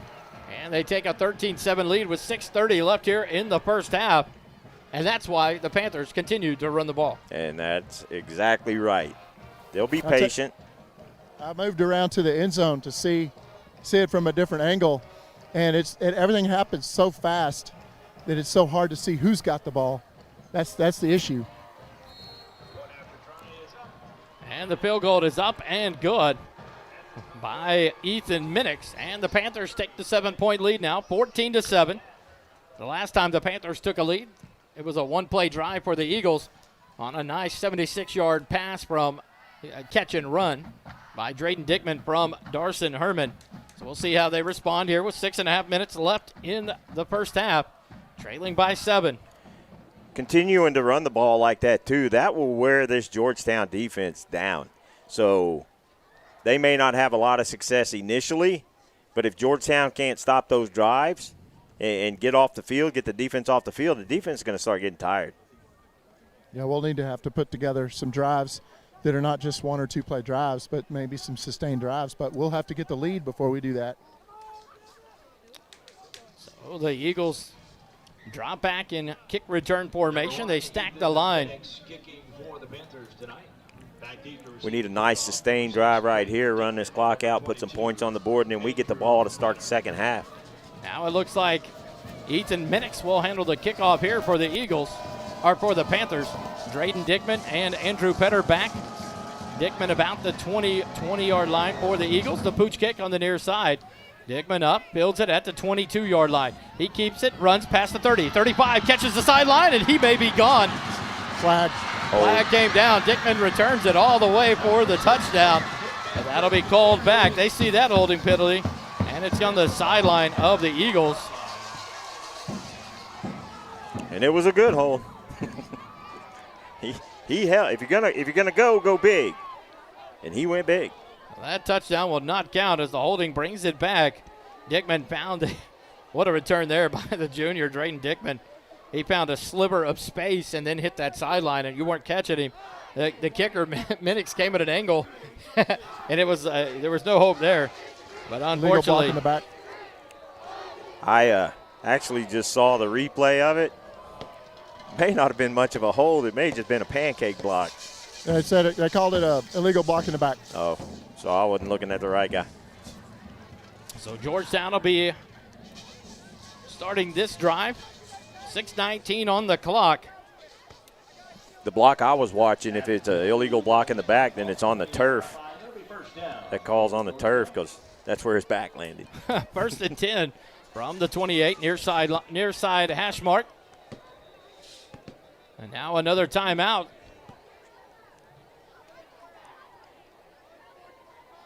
That's an official's timeout. Okay. I think they needed a ball. Dickman was looking, or Darson Herman looking down, pointing at the ball like this is not our football. This has the wrong logo. The teams provide their own balls, and can be that one had a very distinct white stripes on it. Now the Eagles start 1st and 10 from the 28. 2 receivers left, 1 right. Herman with Petter lined up behind him about 3 yards in the backfield. Shotgun snap into the hands of Darson Herman. Now he'll hesitate. Look back to the sideline. Change the play here.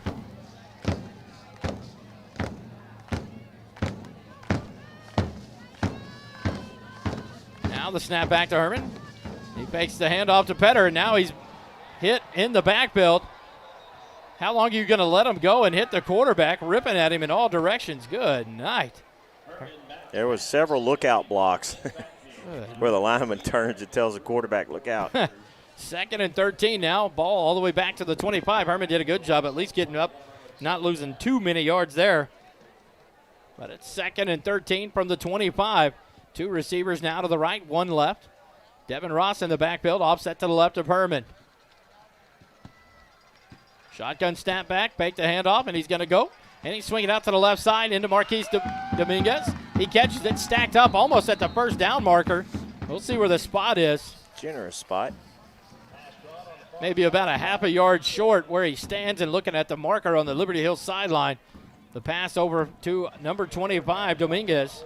This is that circumstance where Liberty Hill's defensive line is able to get good penetration quick so they can blow up that attempt in the middle to get this first down, so they're kind of spreading them out a little bit. The ball marked down at the 37 of Georgetown will bring up a 3rd and 1. Keeper. Herman will take the snap. Hawkins in motion to the left side. Herman keeps it, goes to the left side, finds an opening past the 40, 45, drags the tackler up past the 50 to the 45, and now a flag comes in about the 49 of Liberty Hill. Going to be a hold out there on the receiver. It is. It's going to be whistled on Dominguez. But it's going to occur down the field, so it should be a new change of first down for the Eagles. Another borrow from Morrow first down.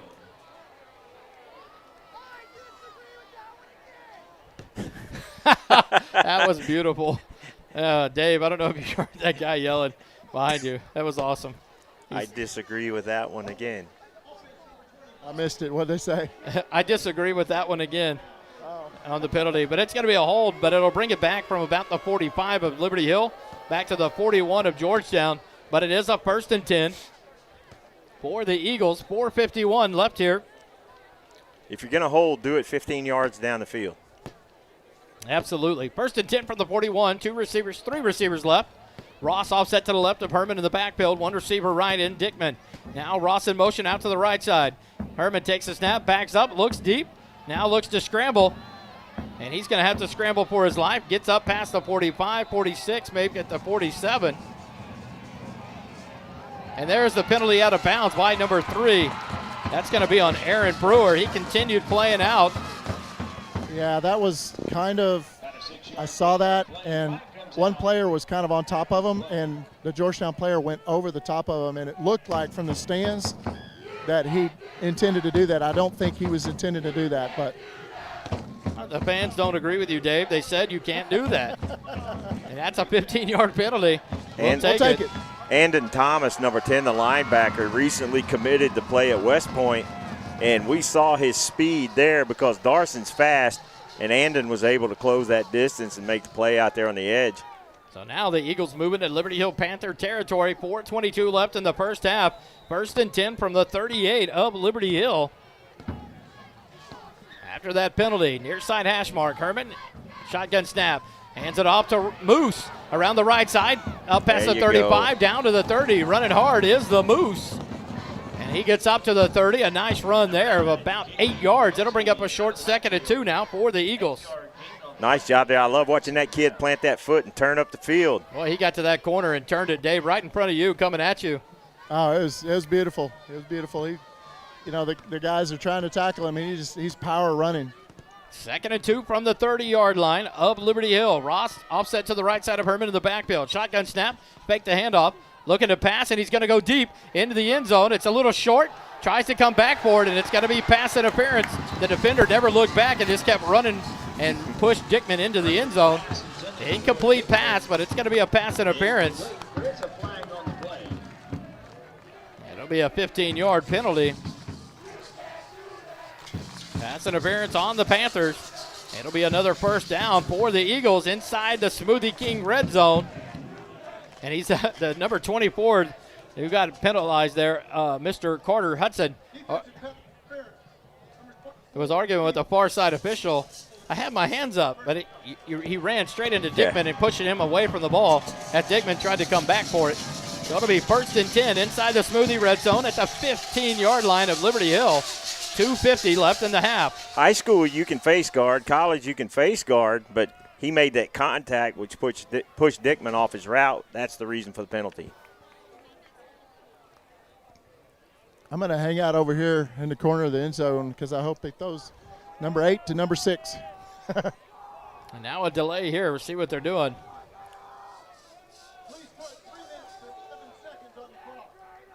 Oh, the clock kept running.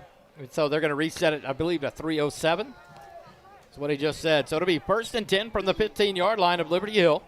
3 minutes, 7 seconds left in the half. 14-7, Liberty Hill leads it over the Eagles. Eagles looking to tie things up here towards the end of the first half. And the Eagles will get the ball to start half number 2. Dickman, right side, the lone receiver right. 2 receivers left. 2 running backs in the backfield. Moose and Ross offset to either side. And if Ross would have just continued in motion, he would have been fine. But now they're going to call illegal motion on Ross because then he stopped and started to step again. At that point, keep moving.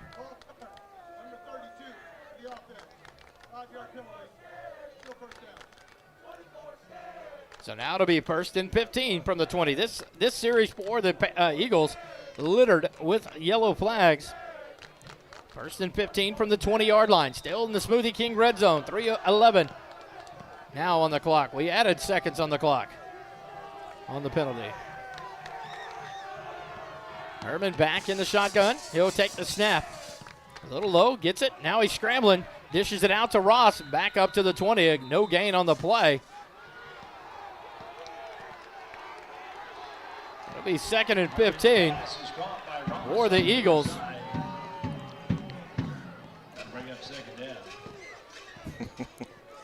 Like you said, a lot of chippiness going right now. 3:05. Highway 29 battle. Exactly. 3:05 left in the first half. 2nd and 15. Make it 2nd and 16. A loss of 1 on the pass. Back to the 21-yard line.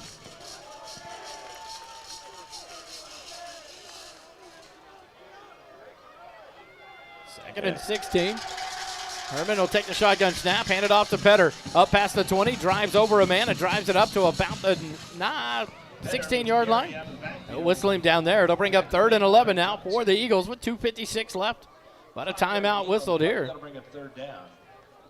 Well, when they rip your helmet off, what are you going to do? Oh, wow. You got to bring him out. So Petter will sit a play, and that brings Ross back in. Now the clock winds with 2:50 left. 3rd and 11 from the 16-yard line. Herman takes it, pitch to Drayton on a reverse. He's up from the 20, 15, makes a man miss, hit, and dropped inside, maybe right at the 10-yard line where they're going to mark him. Nice hit there by the outside defender. Boy, if Dominguez could have made his block out there. He didn't have a lot of effort out there on the edge, but if he could have just held that block for a second, that edge was open. This is a big play. Huge. 4th down and 5 from the 10-yard line. Back inside the Smoothie King red zone. I believe they may be fixing to call a timeout. 2:07 left in the half. Let that clock run. He's got 10 seconds left on the play clock. So coach letting it run down inside 2 minutes before they make a decision here on what to do. It'll be the 2nd timeout of the half for the Eagles. So Coach Griffin will still have 1 remaining. And he calls it with 1:53 left in the first half. As much as Coach Griffin's been in his ear, I'm surprised he didn't say, no, you can't have it. And now it looks like the Eagles will attempt the field goal as Sauceda comes on. Points. What a game. You know, nobody's leaving for quite a while. 14-7 with 1:53 in the first half. The Eagles have it 4th and 5 from the 10-yard line. And they'll set up for the field goal attempt by Carson Sauceda. We got a chance, Dave, you and I had a chance to visit with Carson and his dad Wednesday night after the coaches show. Just received an scholarship offer from Bethel College in Kansas. They got video of that 41-yard career-long field goal, and about a week later, they reached out to Carson. Good. Jack Ward loving our Smoothie King red zone. Absolutely. Dave, it was interesting talking to Carson, a very confident kid who's worked on this craft, but yet wasn't going to play football after 7th grade. Yeah. And now a very competent and reliable kicker for the Eagles. Yeah, he won the kicker battle last year and came out as the best kicker, and he's had that position since, and he plays soccer as well at Georgetown. Mamas, do let your babies grow up to be kickers. And the funny thing, you say that his dad, Jonathan Salcedo, on the booster board, football club booster board, they're going for it. It is 4th and 5. Herman takes a shotgun snap. A pass. Nope, he holds it. Now he runs. Hit about the 9. He's going to be stretched out and taken down about the 8-yard line. And it'll be a turnover on downs for the Panthers. They're going to get the ball back 1st and 10 with 1:44 left. Herman couldn't get away from the coverage and was taken down short at the 8-yard line, so the Panthers take over. He was looking for Hawkins over here on the right for a slant, but it wasn't available right off the bat. So the Panthers take over 1st and 10 from their own 8-yard line with 1:44 left. Let's see here if that first pass of the season comes up. Kelly, as they are deep in their own territory with 1:44 remaining in the half. I just want him to throw it so I could say I was right. That's it. That's all. 1st and 10. Suchek takes that, hands it off, driven up to the 11-yard line. I'm not sure who was running it there. They get up quick and scramble back. It's number 12, Dyer. Gets a gain of 3 up to the 11. 2nd and 7 for the Panthers. Now they're going to bounce it outside. Look for Noah Long. He goes to the right side of the line. He comes in motion. And they hand it right up the middle. And the runner gets up to about the 18. They're going to give it enough for a first down. That's a good tackle, though, by Trent McConnell, because if it weren't for him right there in that hole, He was gone. Yeah, that left side of the Liberty Hill offensive line just opened up a massive hole. And, Dave, you're right. He did a good job of staying there and making that tackle. 55 seconds left in the half. First and 10 from the 18. Panthers approach the line. Suchek under center. Takes a snap now. He hands it around to Long around the right side. Now cuts it back up. He's stacked up and driven back. Wow, that's a generous spot. Now they'll bring it back some to the 23. He had him spotted almost at the 25. There's a combo between Bradshaw and Hanks right there.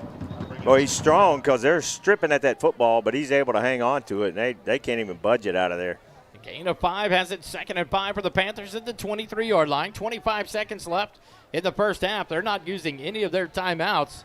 They have all 3 remaining. The Eagles with 1. Suchek up under center quickly. There was false start, and finally it gets called there, I think, after someone yelled in his ear. Mm-hmm. That was horrible. That's happened multiple times, Kelly. We saw that on that one replay, and we'll get to watch it here. I mean, I'm not that football savvy, and I saw it. You know. So that'll back it up, and it'll make it 2nd and 10 on the false start.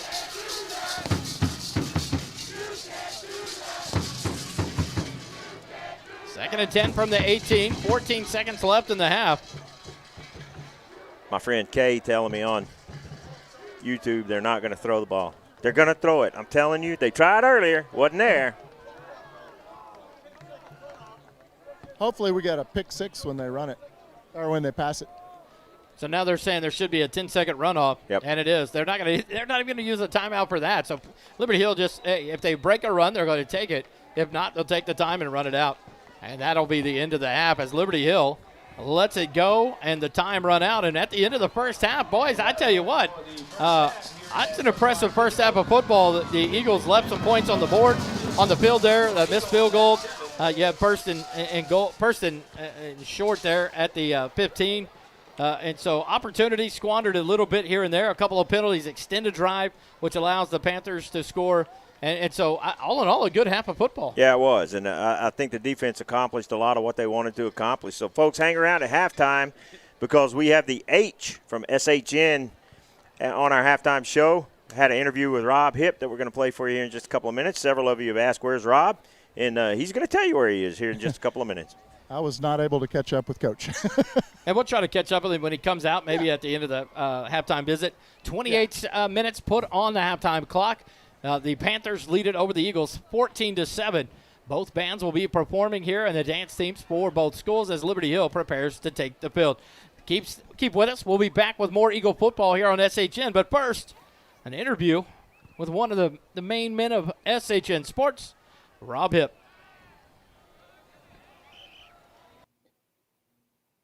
We are proud to welcome to the SHN Sports Georgetown Eagles halftime show, the H in SHN, Mr.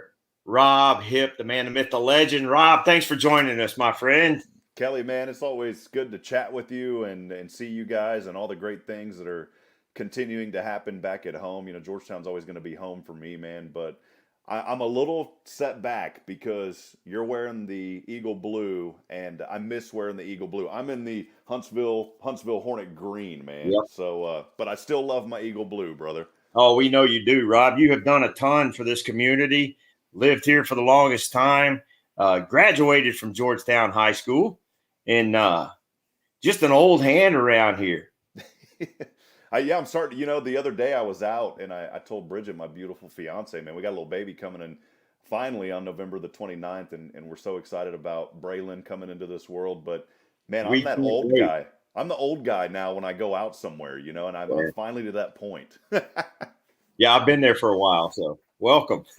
Yeah, well, appreciate it, man. Well, yeah, we're excited. We're excited to have you, Rob. Go ahead. What were you going to say? No, I'm just thankful for what you guys do there at Georgetown and kind of continuing the tradition and the legacy that we tried to help start and build there. And, you know, for us at SHN, it was our flagship school and still is, man. And you and Wally and, of course, Doppler Dave have just continued that on. We could have never got started with SHN if it wasn't for Georgetown. And I've got to go all the way back and really thank Coach Todd York, our former athletic director, who really helped to make all that possible. We had a vision of what we wanted to do, and Georgetown was one of our first 3 schools, along with Eastview and then our good friends up north in Jarrell, man. So Just very connected, love that community. Of course, born and raised in town, as you said, and just excited about how you guys have continued the broadcasting and doing such a wonderful job, Kelly. And this all started, it wasn't to get our name out. It wasn't to say, look what we can do. It was to promote our kids at the best level that we can. And of course, in the Georgetown community, blessed with a lot of resources, and thanks to Todd York back in the day, and of course, then head coach Jason Dean. Now he's the athletic director, and Curtis Parker. We all kind of put our heads together and got that started, man. So thank you for what you guys do, and most importantly, in helping to promote the kids there. That's what this is all about. Right, Rob. Hey, we're honored to be doing this. You set a foundation here for these Georgetown broadcasts. It's hard to keep up with, man. And we're excited to be a part of it. We're having a blast doing this. And I tell people all the time, I get to sit in the press box and talk football. So, okay, I'm in.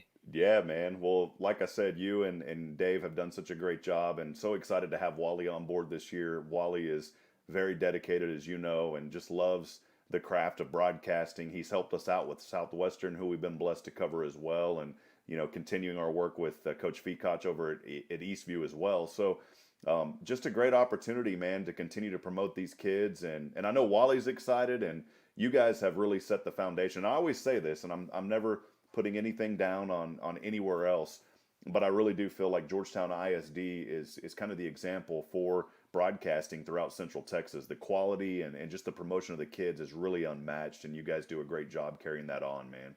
Well, thank you. We enjoyed doing it, and we couldn't have done it without what the foundation that you guys laid in the early days.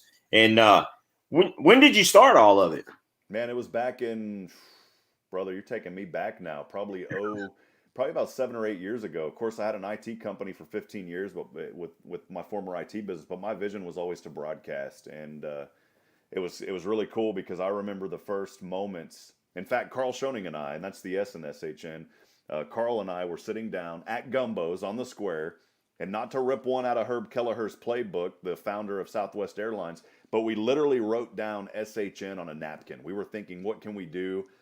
We were working with some guys in the Austin area, but we just wanted to do our own thing. We had a different way that we wanted to approach our culture and how we cultivate and build relationships. And I remember we were sitting there at Gumbo's, and I had a napkin, and I wrote down at HSN Sports for Hip Schoening Network. Lady was sitting to my left, Kelly, and this was at the bar area, and she goes, "Oh, the Home Shopping Network." And so we changed the letters, and that's how SHN began, man. See, I had not heard that story. Yeah. I mean, I know Carl, and I knew you two guys were the ones that started this, but I had not heard that story. So that's interesting. Started on a napkin, man, and I wish I would have kept that napkin. So, but it's just been a lot of fun, man. And as we've grown and expanded, we are at a point, Kelly, and I've talked to you about this, where we don't want to grow outside of what we currently have as far as production. Because, look, man, Georgetown's our backyard. It's our flagship, and the great things that happen at Georgetown High School and with Eastview, we want to take care of what we already have, and we want to continue to find ways to make it better. And part of that this year was, with Carl being down in San Antonio now, was finding some guys to step up, and you guys have done, as I said, I'll keep talking about it, have done a great job helping to promote the kids and the quality of the broadcast. And so as we move forward and grow as a company, we want to stay focused on what we currently have, and then the way that we are now providing services outside of what we currently have is we sell equipment, we sell the platform, and it's not even really branded with SHN anymore. We've got 6 or 7 school districts that we work with, and for the most part, you would really never know that they're an SHN platform school. And that's kind of how we're growing and moving the company forward, because at the end of the day, man, it's hard to get people together. It's hard to find folks, and everyone that does this usually has full-time jobs. And so it's a commitment. If you want to do it the right way, you've got to be committed. And so for us to have you guys at Georgetown and Michael Francis with Eastview and continuing the good work with Chuck Cracy over at Leander and now helping out with Southwestern, it's hard to find guys like y'all. And so that's the way that we're kind of moving the company forward, is we're really putting it in the hands of the school districts now as we grow and expand. Well, and it's always been interesting and exciting and a good thing for me to see, everybody that's involved with SHN that I know that I've met. You mentioned Michael Francis, you mentioned Chuck Cracy and the things that they do. There's this dedication to community. There's this spirituality about all these guys. we always have a prayer before our broadcast. We've always done that ever since I've been helping out with SHN, and just that family atmosphere. And you guys laid that foundation early, which has built a foundation of trust with the school district here in Georgetown. And because of that, Coach Dean, Coach Griffin, the coaching staff over at Eastview, boy, they suck us in as part of the family. And it's just a phenomenal relationship. And that foundation was built on what you guys did, and we're able to just build on that. Yeah, man, and we want to keep expanding it and let you guys be as creative as you want to be and kind of grow forward. I've always felt that, you know, you don't want to put barricades up. And there was an old Christian song by the guy named Randy Phillips from Phillips, Craig, and Dean. And I can't do his accent, but he had a song called Build a Bridge of Love, man. And that's what I believe in. I build a bridge of love between us, one stone of hope at a time, man. And that's what we try to do, is just how can we bring the community to these kids? How can we promote it? And you know, the exciting thing for me is watching these kids grow up. And you've seen it firsthand now with Darson Herman, but of course his sister Emery played there at Georgetown with volleyball, and then his brother Chan the Man was quarterback back in the day. And so some cool, strong genes in that family. Oh man, yeah, and it's cool just watching them grow and seeing Bo Corrales and what he's done over the years, and Caden Leggett and Paul Salcedo and all these guys that have just continue to grow and develop. That at the end of the day is what it's all about, man. You know, you mentioned some of them, and you know, like Brandon Hawkins, he's playing up at Boise State. We get to see a lot of these kids play on Saturdays, but we got to call their games. We got to know those kids because, you know, ever since you were doing the broadcast, and then I got to come on and start doing the broadcast, we get to go meet these kids and hang out with them and the coaching staffs.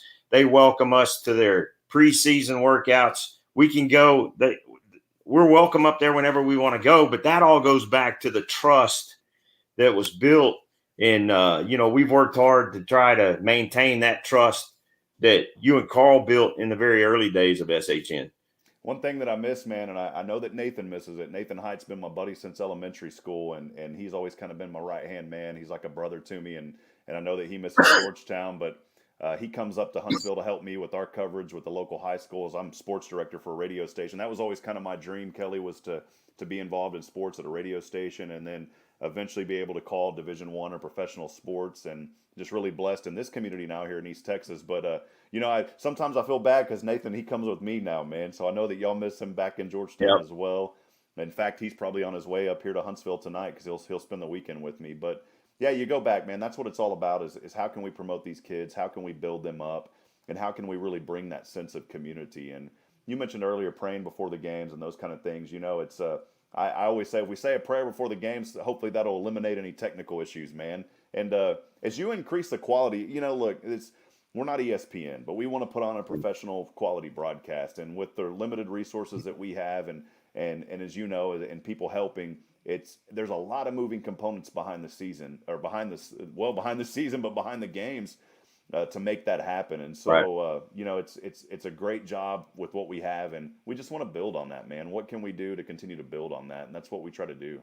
Yeah, and if folks that are watching really want to get involved, we can always use some volunteers for cameras here and there. And if you got a business that you want to promote, we have 4,000 people that watch each broadcast, and 80% of them are Georgetown folks. So it's just a great platform to promote these kids, to promote Georgetown businesses, just to promote this community. And we talk about that community. You've talked about this community time and time again. But we would, you know, I'm sitting here thinking about it. We would be remiss if we did not go and talk about your former color analyst. Yeah, I was about to mention him. That was the next thing coming up, man. So it all started really, like I said, you know, with that first meeting, and Carl and I had the idea to do this, but Matt Leishman used to be the business editor for the Williamson County Sun, and he came and did a story on us at my old computer business.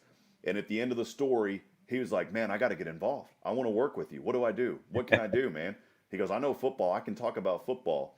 And so Matt and I developed a friendship that's turned into a brotherhood. I still talk to him quite frequently. He's moved on to north of Phoenix now, as he's the editor of a paper up there, working with several different papers under a conglomerate. But I'll tell you, man, we had so much fun over the years, and I'll never forget one of the most fun that I had is I'm always pretty upbeat and positive.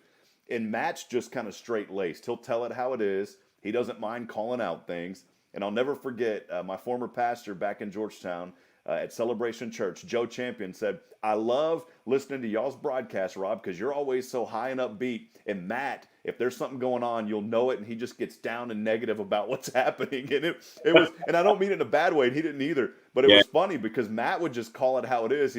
Are you kidding me? These guys, how did they miss that call? What is this? This is absurd. So it was that kind of stuff. And we just had this great chemistry, man. It was Thelma and Louise, man, but on the broadcast side and with two guys.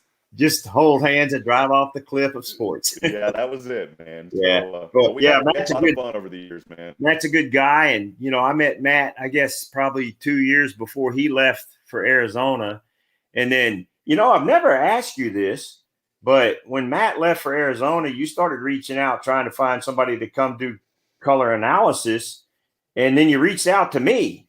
Yeah, man. I don't even know how that happened. David England, he goes, you've got to get in touch with this guy. This guy streams in the stand. He's the biggest Georgetown fan. He's energetic. You need to get this guy up here in the booth. And that's how it all started. So you can thank Doppler Dave for that, man. Doppler Dave England, my buddy. I'm glad I didn't have to meet you back in the day in the squad car. I'm very thankful for that. What's that? I said I'm thankful that I didn't have to meet you back in the day in the squad car, man. No, not you. Not Rob Hitt. Yeah, so. Yeah, I hear you. It's good stuff, man. Well, for those who don't know now, because every once in a while somebody will type into the chat during the games, where's Rob? So I know where Rob is. Rob's in Huntsville, voice of the Sam Houston State Bearcats, working at KSAM Radio. Let the folks know what you got going on.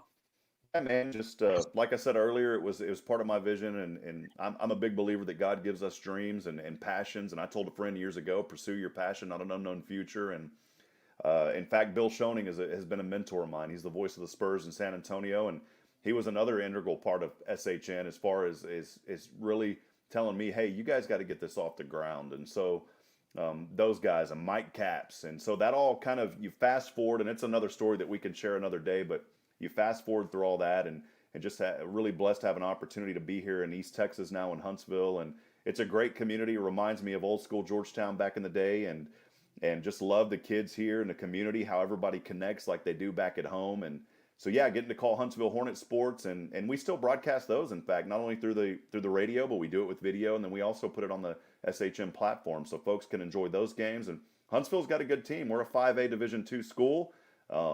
Huntsville was ranked number 1 at some parts of the season last year. We're number 4 right now this year. And Coach Rodney Southern has done a great job. And so, yeah, that's what I'm doing, man, here in East Texas, sports director. And then really the one of the other most exciting things is just getting to be the voice of the Bearcats. Sam Houston State University, they're a Division I program, just went into the WAC conference. And the Bearcats last year in football, man, the national champions. And so yeah, you get to call a natty. It was really a humbling experience, for to be up there in the booth and to call that game and just be around those kids and watch them. And so it all comes full circle, Kelly, man. We've got to take care of each other. I always say we're not strong enough alone to make it on our own. We need each other. We've got to provide a word of encouragement, lend a hand of support to people, because there's always somebody out there that needs us, man. There is. And actually the players today at Georgetown High School, throughout the day, they're walking around with yellow armbands on, that because it is National Suicide Awareness Day. And so they're helping bring some awareness to that. And, in the industry that I retired from and still have the honor of teaching law enforcement officers all over this country, it's a big issue in my field as well. So I love your tagline that you end every broadcast with, and you just gave it to us. Somebody out there struggling, it may be you struggling. It's got to be okay to not be okay and say, I need help. So that's what this National Awareness Day is all about. And, in this day and age, we could sure use some more love around. We can, man. And especially, Kelly, it's a somber weekend coming up. Of course, tomorrow, you got to go back 20 years. And that was a day that those of us that were born will remember forever. At the time, of course, September 11th and the 20th anniversary. And I know every year there at Georgetown, there's still first responders that will climb up and down the steps at the stadium. And we just got to focus on each other. And that's one thing that I love about sports is that we can put aside a lot of our differences and we can come together. And that's just what I want to encourage people is let's work together. If you've got thoughts and opinions that are going to divide each other, let's work together and figure out common ways that we can be together and get along. And that's really what it's all about, man. It really is. Well, Rob, I appreciate you joining us, my friend. I miss you. I love you. Best wishes with that baby coming. I'll tell you this much. I've done a lot of cool things in my life. About every cool thing I've ever wanted to do, and the best of it all has been a husband and a father. So you get to share in that joy and let that hair start turning gray. Appreciate you, Kelly. Love you guys too, and Wally and Dave and what y'all do. And I know Joshua Harris over at Oak Ridge Disciple House hasn't been able to be a part of the coverage. He was also a big part of what we did back in the day, and so I wanted to give him a shout out as well. But Kelly, keep up the great work, man. Josh has kids playing sports, and that's tying up his time, and we wouldn't have it any other way. But miss me some Josh Harris. I love that guy too. You got it. And Kelly, let's sign it out like the way we always did back in the day on the count of three. How about a little Eagle fight never dies, man? You ready for it? Go. All right. 1, 2, 3. Eagle fight never dies. Love you, buddy. Thank you, man. That's Rob Hitt. Rob, thanks for joining us. Be safe, buddy, and we will see you soon. Folks, hang around. Second half kickoff right around the corner. Enjoy your Eagle marching band.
Back here on SHN Sports coverage of Georgetown Eagle football.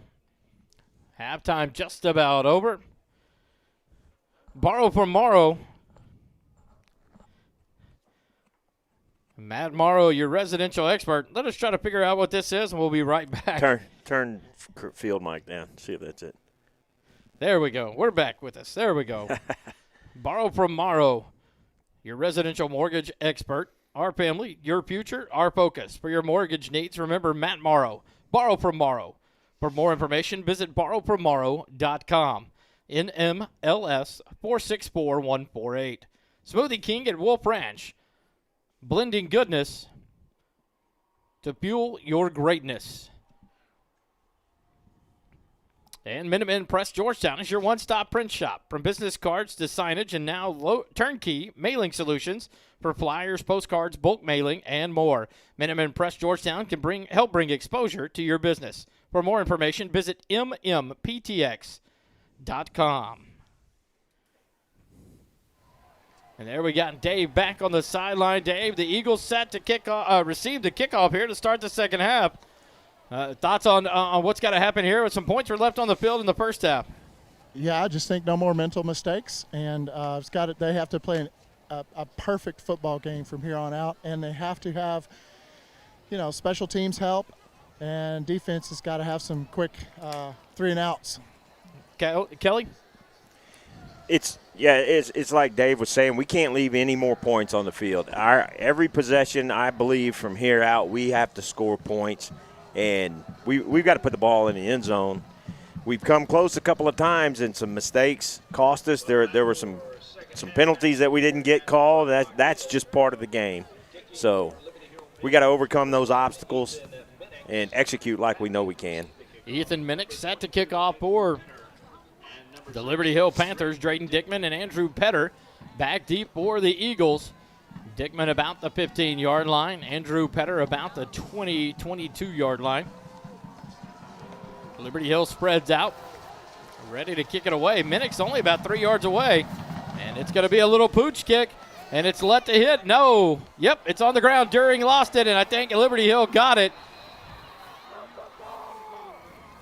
A battle for it on the ground, and one official now pointing the way of the Panthers. I told you there'd be some trickeration on special teams. The frustrating thing about watching that right there is, Kelly, the front line, one of the players saw the pooch kick go up and turned and looked towards the kicking team and didn't turn to go try to field that ball that was about 5 yards behind him. Duran came up and tried to field it and unable to get his hands on it. So the Panthers take over. 1st and 10 at the Georgetown 44-yard line. Hand off to Long around the right side. He breaks the tackle, gets out to the sideline, out past the 30, knocked out of bounds there by number 5, A.J. Bradshaw. So they start hot. We said that whichever team could steal a possession could win this game because of it. There's a stolen possession. 11:48 left in the half. 1st and 10 now, down to the 28 of Georgetown. Started at the 43 of Georgetown. Hand off, up the middle, battling forward past the 25. A gain of about 3, maybe 4. Let's see where they mark him. Now all the way up to the 23-yard line, almost the 22. 6-yard gain, 2nd and 4 now for the Panthers. That big offensive line, that big center. Somebody posted on YouTube just a little while ago that he bench press or squats 500 pounds. 1st and 10 from the 23 of Georgetown, or 2nd and 4, sorry. Hand off around the right side. Flag comes in all the way from the back at the end zone on the far sideline. I think somebody came in and cut some legs. Not sure, though.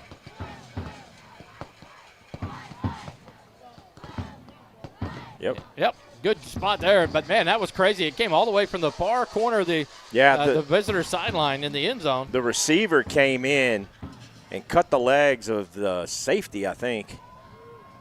And I looked right that way right about the time it happened, and the flag came out right away. That's a big penalty. That's 15 yards. Instead of a first down at the 18-yard line of Georgetown, it's going to be a 2nd and about 20 now for the Panthers. That's what you call a 2nd and Gerald. Yeah. They're going to back it up. It'll be 2nd and 15. I thought that was a 15-yard penalty. Well, It's a it was, personal but foul. it was from the spot of the foul. Okay. It looked like that was further up towards the line of scrimmage was the 23, and the receiver came in, so you would have thought it would have been from about that point. So it's now 2nd and 15, or 2nd and 19. Well, they have that wrong. It's about 2nd and 15 from the 33-yard line. Handed off to number 11. He's stacked up. That's going to be the quarterback, Suchek, keeping it around the right side. A gain of nothing there.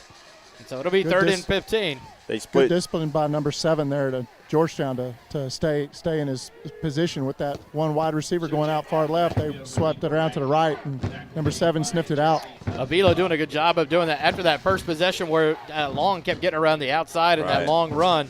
Avila was staying home. We've been calling his number several times. And you're right, Dave, doing a good job making them cut that run back in, and that time ended up proving to be no gain there by the quarterback, Suchek. Big 3rd down here for this Eagle defense. 10-10 left in the 3rd quarter.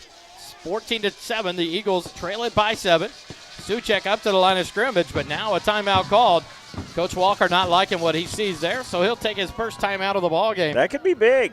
10:06. Yeah, Kelly, go ahead, Dave. I think Coach Walker heard you and decided to call a timeout. He knows how big this down is as well, because he's only ahead by 1 touchdown against a high-powered Georgetown offense. And if we get on fire, there's no coming back for Liberty Hill. And I tell you what, I was looking at the stats at half of some of our drives. The first drive of the game was a 5-minute and 40-second drive, 14 plays. And then the missed field goal by Carson Sauceda, costly there. We just don't get the points on the board. And the Eagles didn't shy away. They ended up giving up the touchdown in the next possession at Liberty Hill, which is a good drive. It was a 7-play drive, went 80 yards.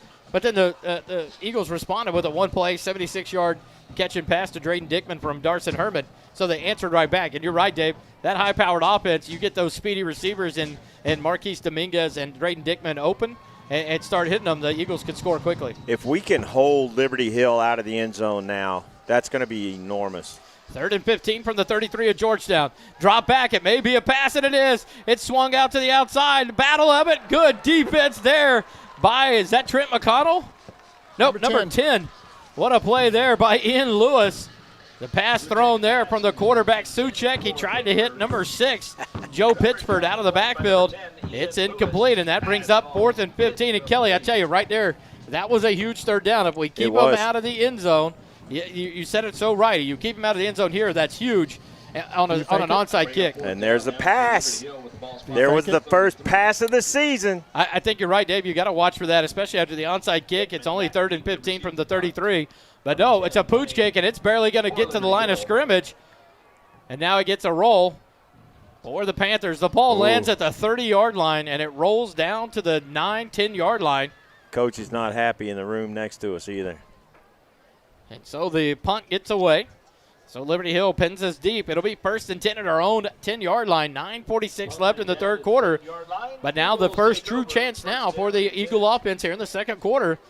Kelly, did they change anything, or they just keep driving the ball? No, they're having success. It's just the small stuff, the small mistakes that are killing us. It's been punch for punch, blow for blow, and they just got to stay patient. There's plenty of time. We lost that opening kickoff, but it didn't cost us anything except some time. Darson Herman takes the snap back. He looks to pass. He's got a receiver open. Dominguez. It's over the shoulder. What a catch by the junior. A late tackle out of bounds. That was way out of bounds. Right in front of the line judge. But no ill effect there as Dominguez. It was over his left shoulder. He turns from the right back over his shoulder, makes the catch. It's a gain all the way up to the 44-yard line. 34 yards on that one. 1st and 10.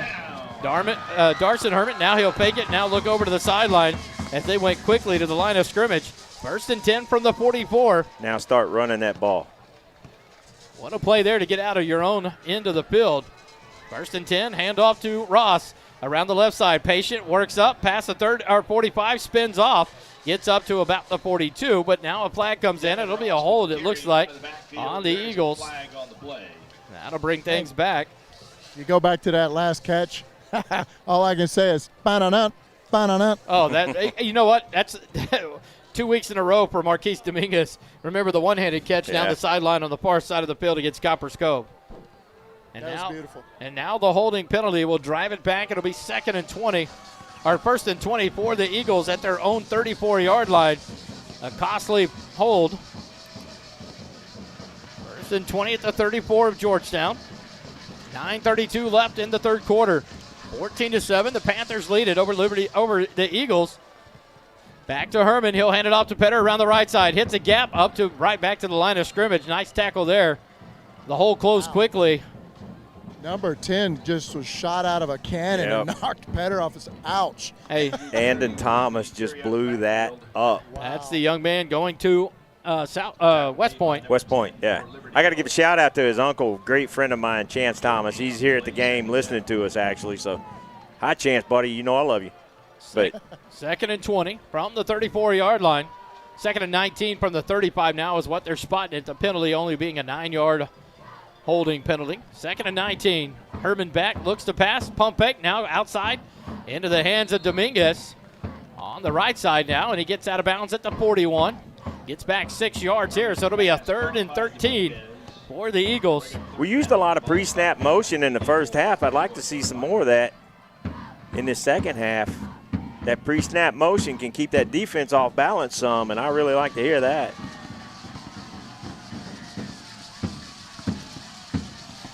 Third and 13 from the 41.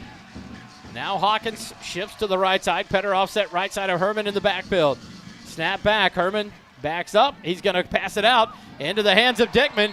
And that should have been a targeting penalty right there on number 4. He lowered his, or 24, he lowered his helmet and hit Dickman right helmet to helmet. Coach Griffin said that's a first down. Great play there. The Eagles get the first down. Another borrow from Morrow first down up to the 41-yard line or 46-yard line of Liberty Hill. Nice catch there by Dickman. Good third down conversion there. Quick pass out to Dickman, but it's outside his reach. He lays out towards the sideline. Quick pass there from Herman, incomplete. That'll bring up 2nd and 10 from the 46. Boy, they had something on that left side. They had 3 receivers out there because they sent the running back out of the backfield. Had 4 guys over there, and they only had 3 in coverage. They've only got 3 in coverage over there right now. 4 receivers left, 1 right. Now a swing pass out to Petter. Good block there by There Hawkins. you go. Petter down the sideline. He's gone. 35, 20, 20, 15, 10, 5. Touchdown. That's a Georgetown flag. Eagles. And if they called that on Hawkins, that was a great kick-out block by Tyler Hawkins. They're going to call a hold over there. That is unbelievable. I hope they call a number. Tyler Hawkins had a great kick-out block that opened up a hole.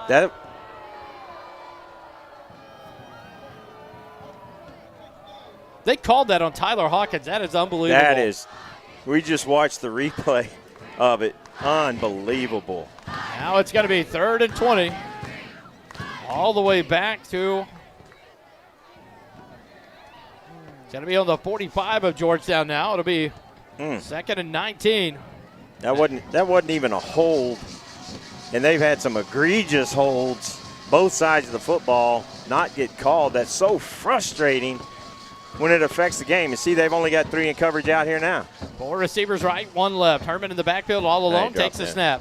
Drops back. Now he's going to go left side. Floats it over the head of Dominguez. 20, 15, 10, and he's taken down inside the Smoothie King red zone with another borrow from Morrow. First down. What a pass and what a catch by the junior Marquise Dominguez.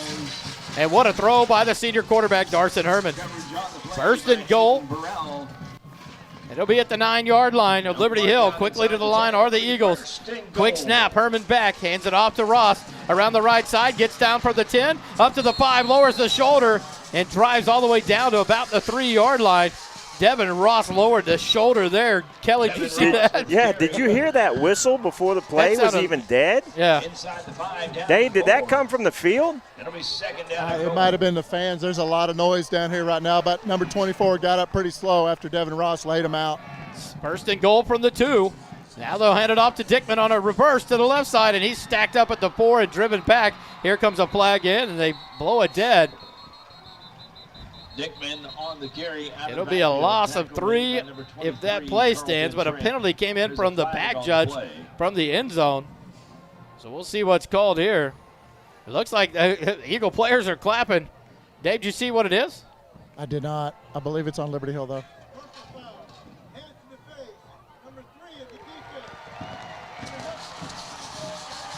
Hands to the face by Aaron Brewer, and that'll be costly. And now it'll be a first, instead of second and goal or third and goal from the 5, it's going to be first and goal from the 1 or 2 yard line.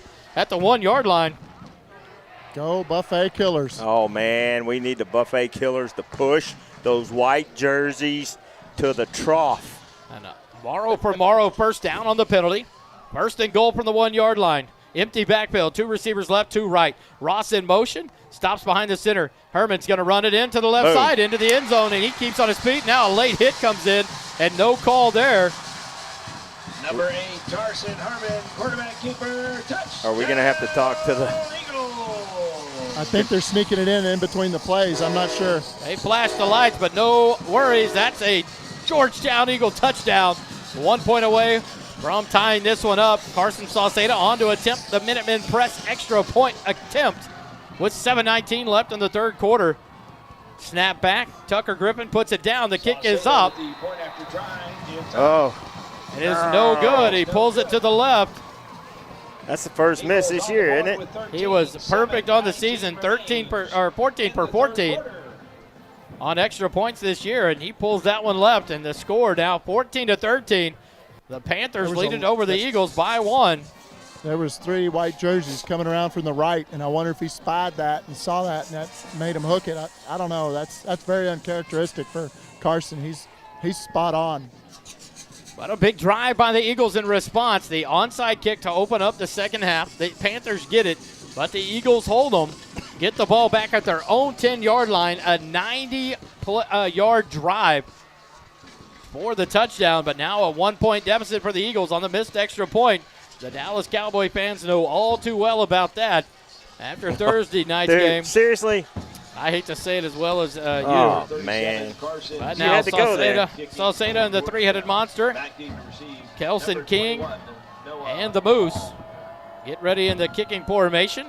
The Panthers deep. They have a receiver at the 15 and 2 about the 20 or 22-yard line. Looks like Kelson King will kick it. Nope, it'll be Sauceda, and he'll drive it down the near sideline. It'll be fielded at the 15-yard line on the near side, up past the 30, 35. And now a drag down there. We got it. Blocking the back, I think. And another penalty flag on the field. That tackle there by the Eagles made by Bo Weinhold.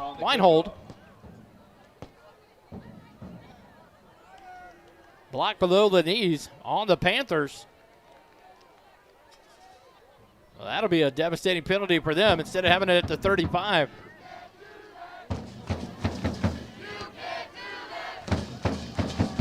Clearly, the student section in agreement with the officials as they are pointing out that you cannot chop block illegal below the knee block there by the Panthers. So they'll have it first and 10 at their own 20, a costly 15-yard penalty. And the Panthers take over with 7:12 left in the third quarter and a 1-point lead, 14-13. Good thing about that drive, gave the defense time to rest. So we'll see if they can respond. Suchek turns around, hands it to Long around the right side, and there's the open gap, and he's going to be gone unless he can be tracked down by Bradshaw. Bradshaw tracks him down. What a job there by A.J. Bradshaw. But Noah Long, guys. The ball came out, but they said he was down. Okay. Noah Long takes it from the 20 all the way down to the Georgetown 10 on that run. That is that outside play that we've been talking about. That gap's created, and if too much penetration's in, he's down that sideline quickly. And what a big gain there for Noah Long. And now Liberty Hill has it first and goal at the Georgetown 10. 6:45 left in the third quarter. Turnaround, handoff, tripped up at the line of scrimmage. Dives forward to the 8. It'll be second and goal from the 8. Carry there by Pittsburgh.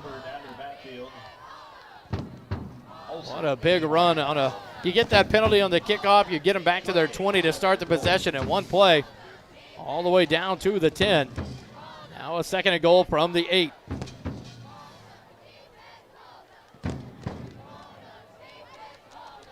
80-yard run there, 70-yard run for Noah Long. Turnaround handoff, hit at the line of scrimmage, and driven back is Pittsburgh. What a job there by the defense to rally to the ball. Kelly, I just feel like sometimes when you got them wrapped up like that, one of the other fellas has got to punch an arm in there and kick that ball out. They are. They're trying to strip that ball, but Liberty Hill running backs and quarterback are doing a good job of protecting it and hanging on to it. 3rd and goal for the 8. No gain on the play by Pittsburgh. Now he's starting to feel the rumble up here in the stands. Up in the press box from the stands, making noise. Channing defense. 30 goal from the 8. Turn around. They're going to give it to Noah Long. He cuts it back up the middle, stacked up at the 5-yard line. And that's where he'll be stopped. It'll be 4th and goal from the 5 for the Panthers. Minix is a pretty good kicker. I bet they're going to go for the field goal here. And here comes the field goal crew. It's Valenta in on that tackle there. That time, Noah Long got turned back inside. And the interior defensive lineman ready there and stack him up for a short 3-yard gain. 4th and goal from the 5. It's going to be a 22-yard field goal attempt for Ethan Minix right from the middle of the field. Come on, bad snap. 4:59 left in the 3rd quarter. Snap back. It's down. The kick is up, and it is good. So with 4:52 left in the 3rd quarter, the Liberty Hill Panthers extend their lead to 4 now, 17-13 over the Eagles. That's a good stop. After that long run down there, 1st and goal, and the Georgetown defense tightening up some, that's an important stop. They got 3 out of it, but boy, going down 8. Now here we're down. The way this game has been. You have a missed field goal and a missed extra point. That would be a tie score right now. And so an opportunity here, though, for that Georgetown offense, like Dave talked about earlier, the high-powered offense that can score quickly. We saw a couple of those big pass attempts and completions on that last drive that kept off the 90-yard scoring drive. I'm watching Coach Pat and his defense, and there's no sense of panic. There's no concern on their faces. They know they have a job to do. This is really the first time this season that we've seen some of the silly penalties that we've seen tonight and some of the mental lapses. It hasn't been bad. It's cost us a little bit tonight. But number 25, Marcus Dominguez, and number 22, Andrew Benner, back deep to receive the kickoff from Trying to get to some score updates here in a little bit as Ethan Minix gets set to kick it off for Liberty Hill. It's teed up at the 40-yard line. 4:52 left in the 3rd quarter. 17-13, the Panthers lead it over Georgetown. Dickman and Petter back to receive the kickoff. It's going to drive Dickman back. Dominguez. He fields at about the 10, and he's taken down at the 15. Give you some quick score updates. Number 10, Cedar Park, is up 17-14 as the 4th quarter starts in that game.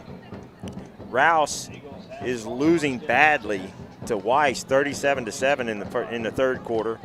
Hendrickson is up 10-0 on Belton at the half. And Eastview is down 18-7 at the half to Canyon Lake. Leander is up 34-0 on Cedar Creek at halftime in that game as well. 1st and 10 for the Eagles from their own. Now they're going to mark him at the 18-yard line where we'll start this possession. Low snap, Herman picks it up, and he's going to fire down the far sideline. A breakaway from the receiver, a lot of contact up and down the line.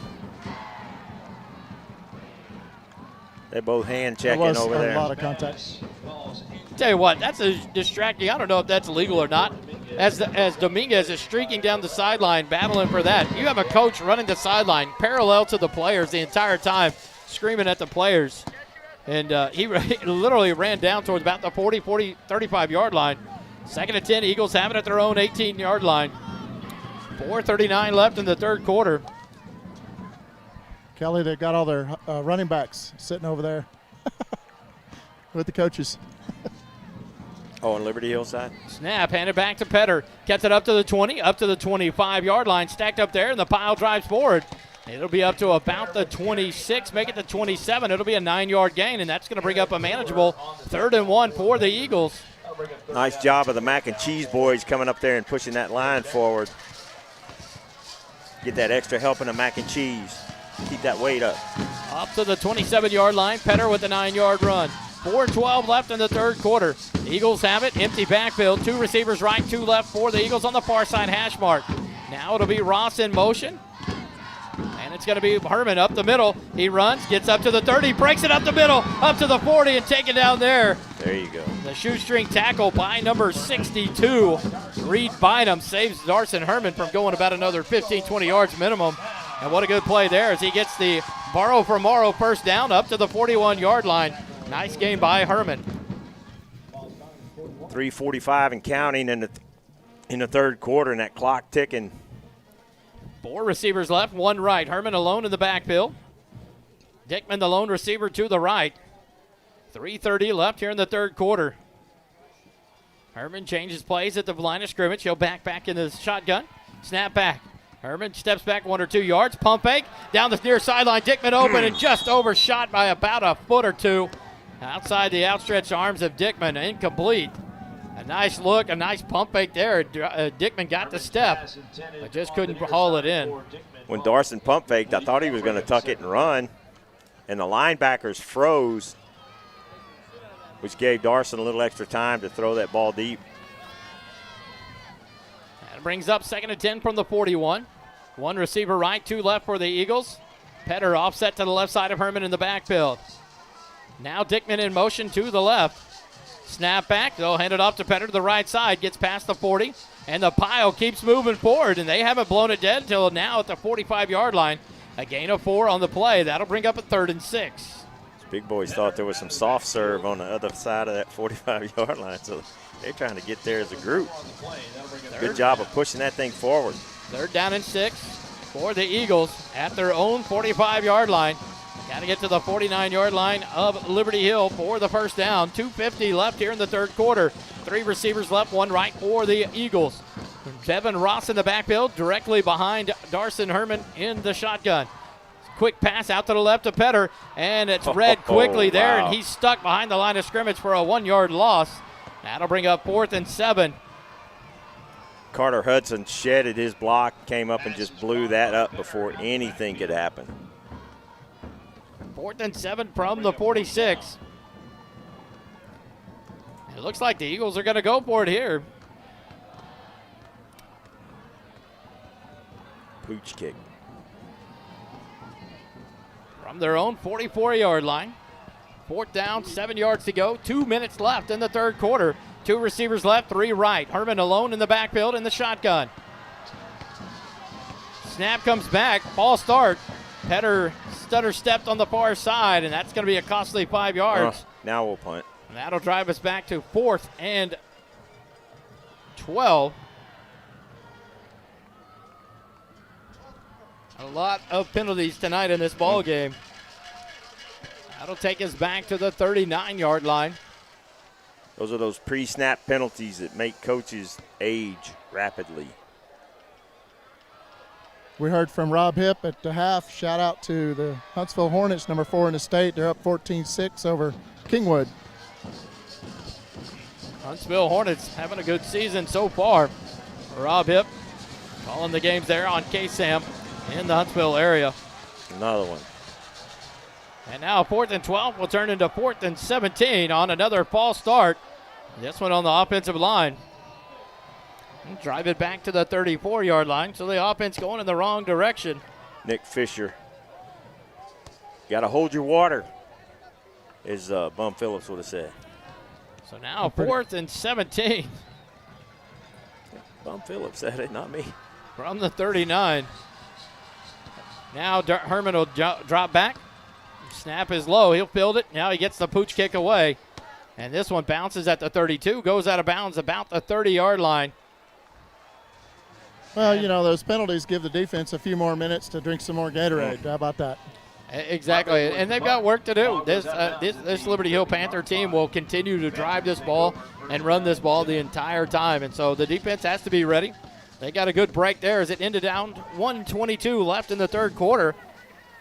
I mean, hats off to Liberty Hill. From the sideline, it just looks like we're playing a JV team. They're so small, but they are scrappy and tough.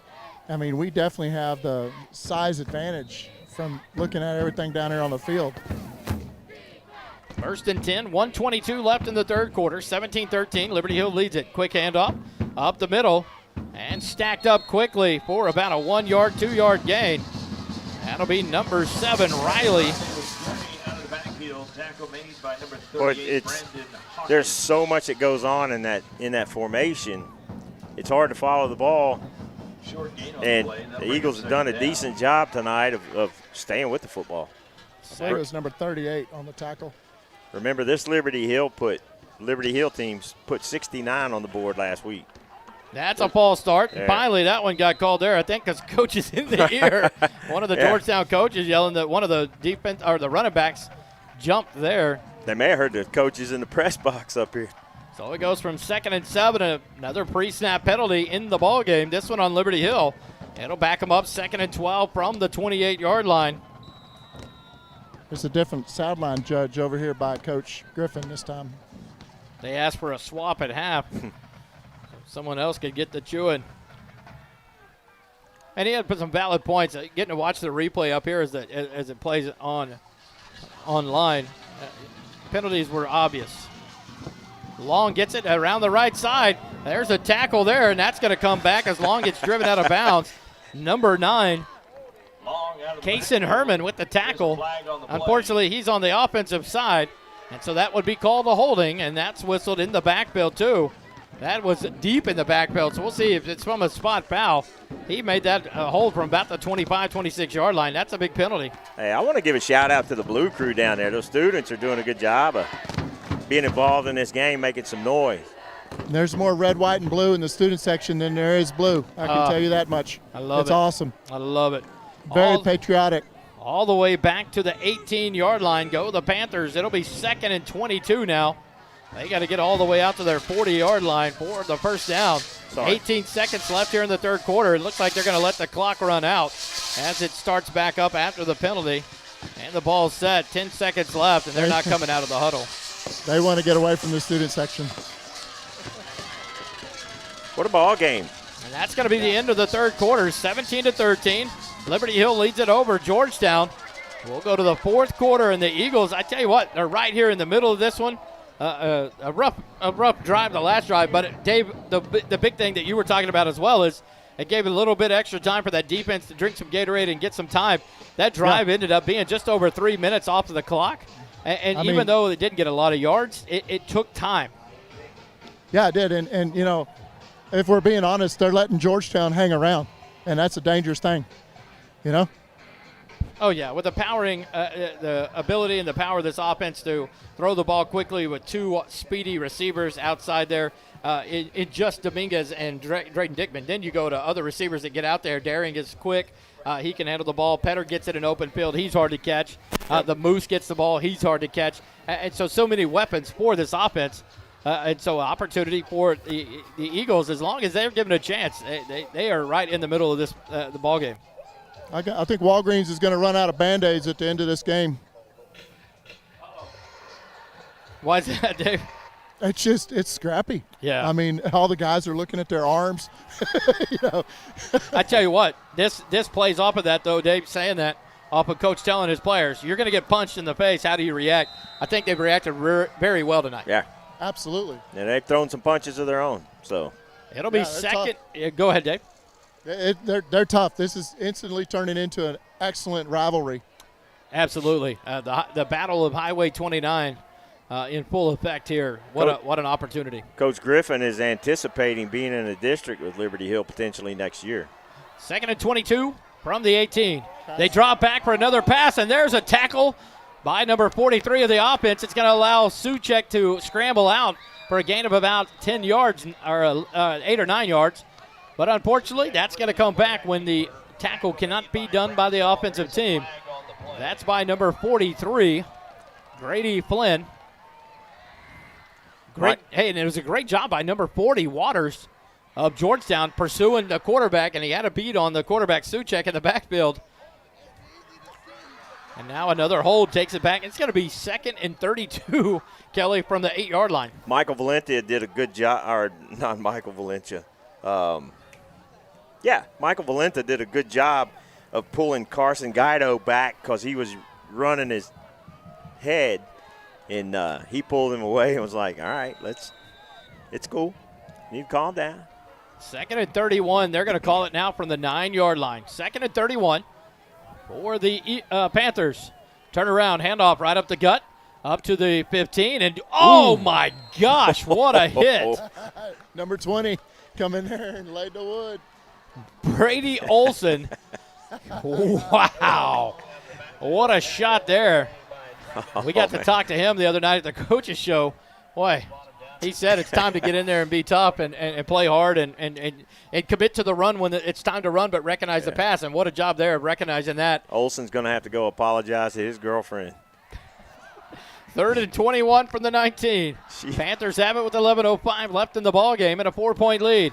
Turn around, hand it off to number 43 around the left side. They stretch it out, and now a couple players go down for the Eagles. And he's going to be driven out of bounds short of the first down all the way up to about the 34-yard line. It looked like one of the players got taken down by Georgetown from behind.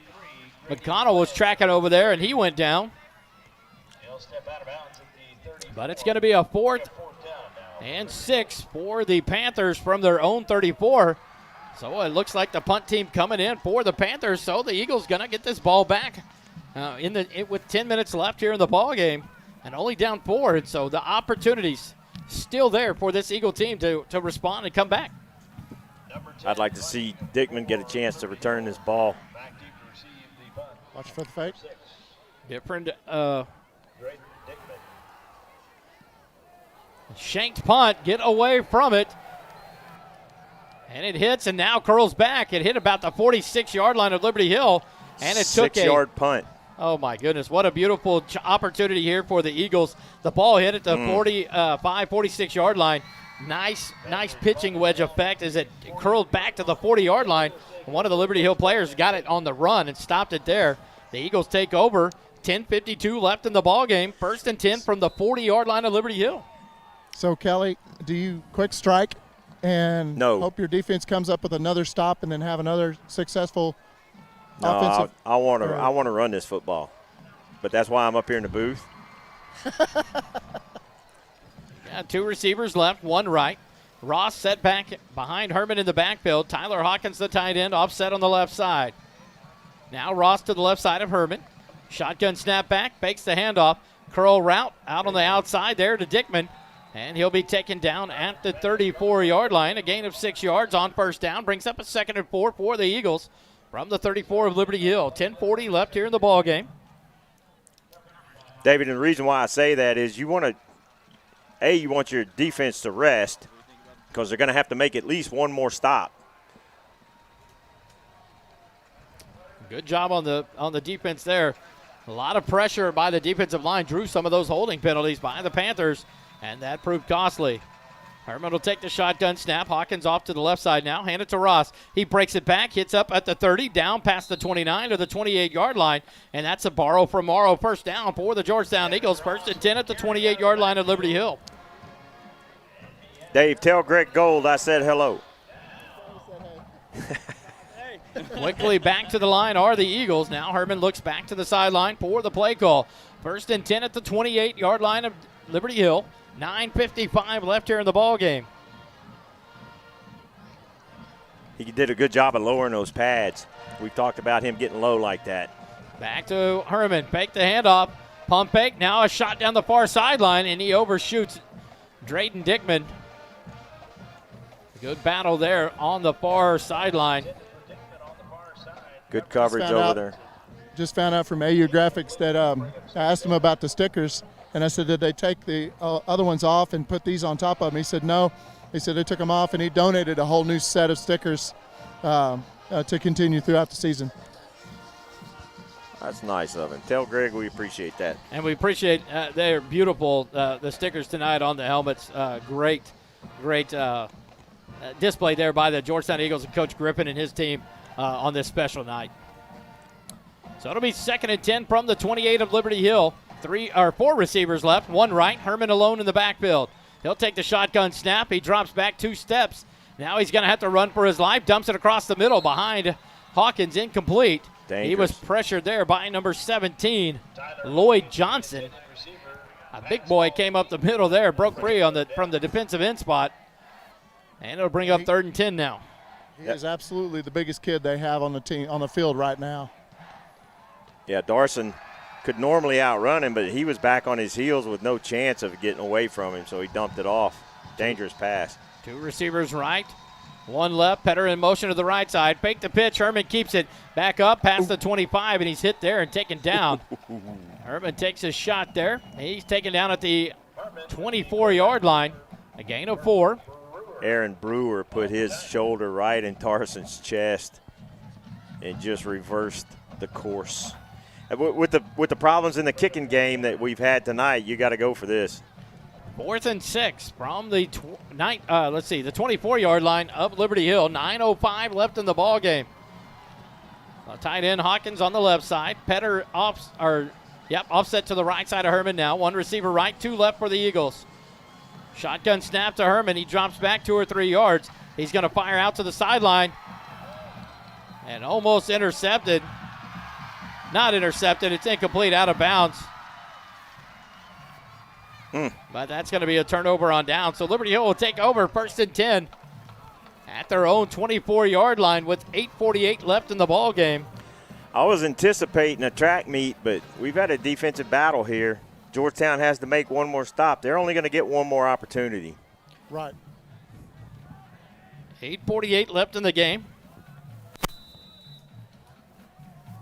But, you know, there's so much learning going on right now. 1st and 10 from their own 24. Turn around, pitch it to the left or to the right side. Stick, but then he turns around and the momentum drives them forward. 6-yard gain up to the 30-yard line. A nice carry there by Pittsford. He was hit quickly there by Bryson Hanks. But he got driven forward up to the 30-yard line. Brings up 2nd and 4 for the Panthers from their own 30. 8:20 left here in the ball game. Quickly to the line of scrimmage. Suchek up under center, turns around, hands it to Long to the left side. He's stuck at the line of scrimmage and dropped. They're going to give him the 31-yard line as a 1-yard gain there. What a great job of cutting him back up the field, and he got popped immediately and dropped. It'll bring up 3rd and 3 now from the 31. 38-18 in on that tackle. Trent McConnell and Brandon Stovall for the tackle. Here's the biggest 3rd down of the game. 7 minutes, 50 seconds left in the ball game. A 4-point lead for Liberty Hill, 17-13. They have it 3rd and 3 from their own 31. Up to the line of scrimmage, Suchek takes the snap, turns, hands it, hit at the line of scrimmage and taken down immediately and drug back now. I think they're both still holding on to the football. Yeah, that was very interesting. It's almost like he was trying to pull it back out, but I've never seen anything like that before. The tandem carry, both tackled for only a 1-yard gain. And it's going to be a 4th and 2 from the 32-yard line. And it looks like it's going to be a stop for the defense. It looks like the punt team is coming back out for the Panthers. You got to think that's about the best call that Coach Walker has. You turn this ball over in a short field. You give them too many opportunities to strike, and the Eagle offense can make you pay. You're going to have to make them earn it and drive 40, 50, 60 yards. We'll see if they go with that rugby-style kick again. 4th and 2 from the 32. He's going to punt it. Now he gets a better punt. Dickman's going to field it at the 30. He's coming to the left side, tries to outrun a man. It does. Get out to the 40, 45, 50, up to the 45, and tackled about the 43-yard line of Liberty Hill. Drayden Dickman outran the first guy, made him miss, and multiple yards came after that. And now a late flag comes in, and it may be on Liberty Hill. I don't know. It may be on Bryson Hanks. There's a flag on the return. Unsportsmanlike on Bryson Hanks, maybe. I think you're right. 38. They're calling it on Brandon Stovall. Stovall looking back out there like, oh, no, that's Trent McConnell looking. I thought it was Stovall looking back like, what did I do? So it's going to be a costly penalty. That'll drive the Eagles' starting position back to their own 44-yard line. So it'll be 1st and 10 from their own 44. 6:41 left here. Yeah, Stovall kind of took a cheap shot at the end of that punt.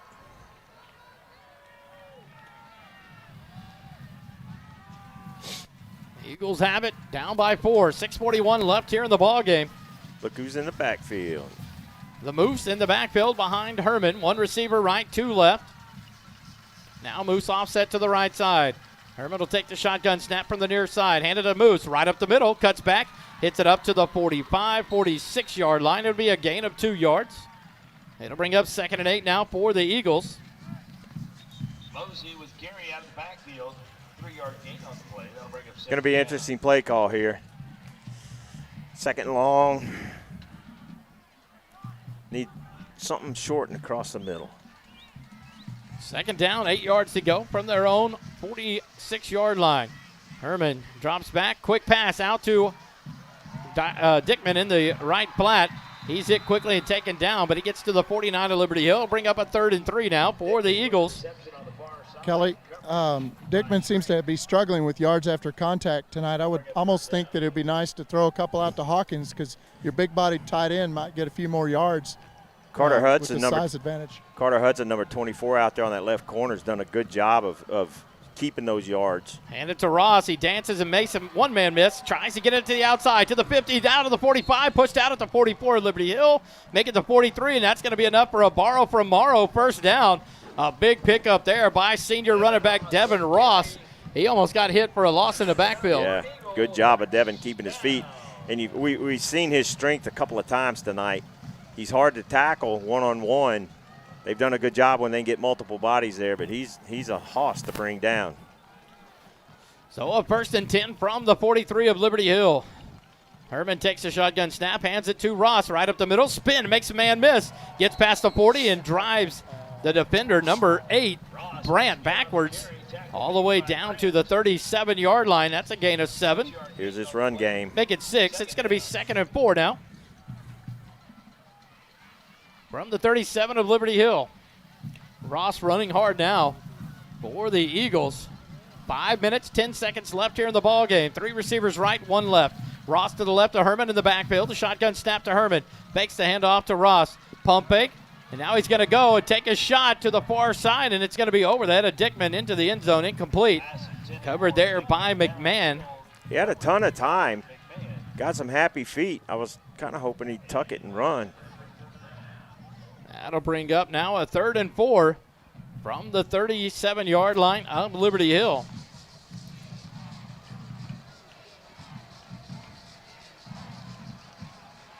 Big 3rd down. This will be 4-down territory for sure.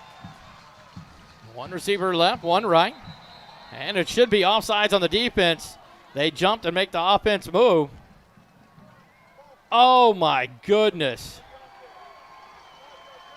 And coach out to talk. Wow. Well, they're going to call a false start on the Eagles, and that's going to drive them back. It'll be 3rd and 9 now from the 42 of Liberty Hill. Just wow. 4 receivers right, 1 left. Herman alone in the backfield. Look over to the sideline now to get the call. A lot of room for Herman to run right there, with only 3 on the line. Shotgun snap to Herman. 4:55 left in the ballgame. Down the left side, Dominguez cut the route off at the 32-yard line, and Herman had him going down the sideline. And now a penalty flag on the far side of the field. One of the Eagle receivers down on the ground. There's a flag on the play with an official timeout. Not sure what happened there.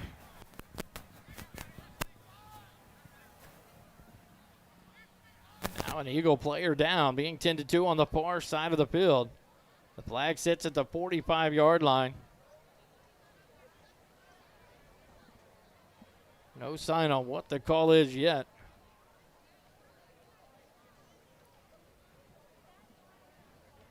Oh.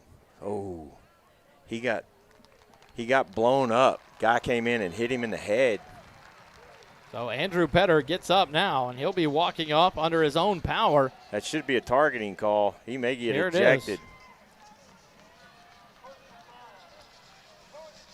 He's out.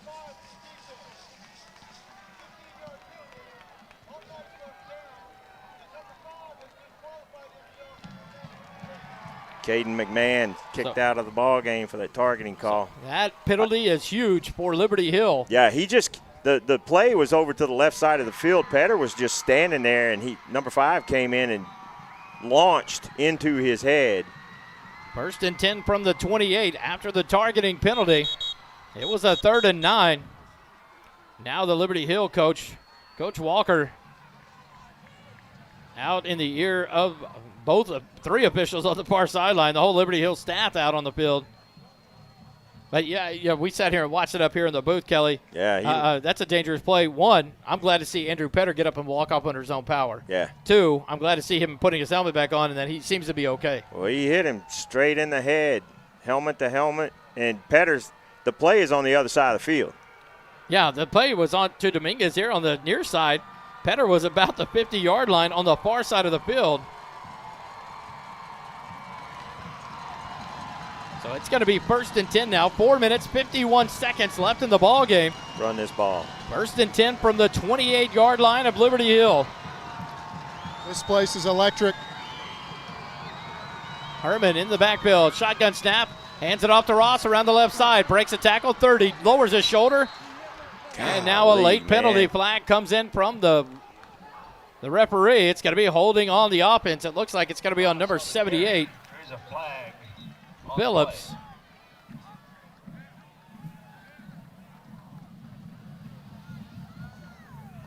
So that hold blows up that play. Ross had gotten about a 5 or 6 yard gain. Instead, it's going to be 2nd and 10 or 2nd and 20 now from the 37 of Liberty Hill. Man, penalties just killing us tonight. 2nd and 20 or 1st and 20, I apologize, from the 38-yard line of Liberty Hill. It'll be interesting to see how many penalties tonight in this ball game. 3 receivers right. Ross gets the handoff, stretches it to right side, cuts back to the inside, gets up to about the 35-yard line. It'll be a gain of 3. Good job from saving from a loss there as he had cut it back up the middle to avoid the outside had been cut off there, Kelly. We had a play early in the first half where that blocking went to the right and the play actually came back to the left. And as well as Liberty Hill pursues, that could be really effective right now. 2nd and 17 from the 35. Shotgun snap. We'll come back to Herman when he's ready. Now he stops, looks back to the sideline for the play. 2 receivers left, 1 right. Hawkins, the tight end on the right side. Ross directly behind Herman in the shotgun. Snap back. Quick pass out to the near side. Daring catches it, and he's quickly hit and taken out of bounds at the 34-yard line. That play took a lot of time to get that pass all the way out from the far hash mark to the near sideline. That's exactly what I was going to say. That play, that throw needs to be on a rope. It'll bring up 3rd and 16 now from the 34 of Liberty Hill. A big play here for the Eagles. 3 minutes, 35 seconds left in the ball game. 3 receivers right, 1 left. Ross to the left of Herman in the backfield. Shotgun snap. Herman drops back. He's going to go out to Dominguez, and Dominguez drops it at the 24-yard line, right through his hands, incomplete. Second drop. And now that'll bring up a 4th and 17 from the 35. Make it 4th and 16 from the 34. That didn't get updated on the board. You're going to go for it here. You got all 3 timeouts, the Eagles do. 3:27 left. Hawkins comes here to the left side. If you punted it away, you would have to stop them 3 and out and burn all 3 of your timeouts. Hawkins and Dickman to the left. And now Coach Griffin going to call a timeout. His first of the half with 3:27 left here in the ball game. 17-13, Liberty Hill by 4. The Eagles have a 4th and 16 from the 34-yard line of Liberty Hill. They've got to get down to the 18-yard line for the first down. More importantly, they've got to get into the end zone to take the lead in this ball game. I think it's safe to say at this point, Dave Campbell's scout prediction, you pick 'em person is not qualified for Vegas at this point. Because this is not a 20-point blowout by Liberty Hill by any means. Not. And you're an extra point and a missed field goal away from being tied. With all these penalties tonight, it's been unusual for this season because Georgetown hasn't been penalized much this season at all. So this is uncharacteristic for this bunch tonight. And a lot of penalties on both sides. Like you said, it's getting chippy and getting pretty heated on different things. And obviously capped off by that targeting penalty by McMahon for Liberty Hill. And here go the Eagles now. 4th and 16 from the 34-yard line. Harmon gets the shotgun snap. He's going to drop back. He's looking across the middle of the field. Dominguez throwing to him, but a great play there by number 24. There he is, Carter Hudson, the senior defensive back.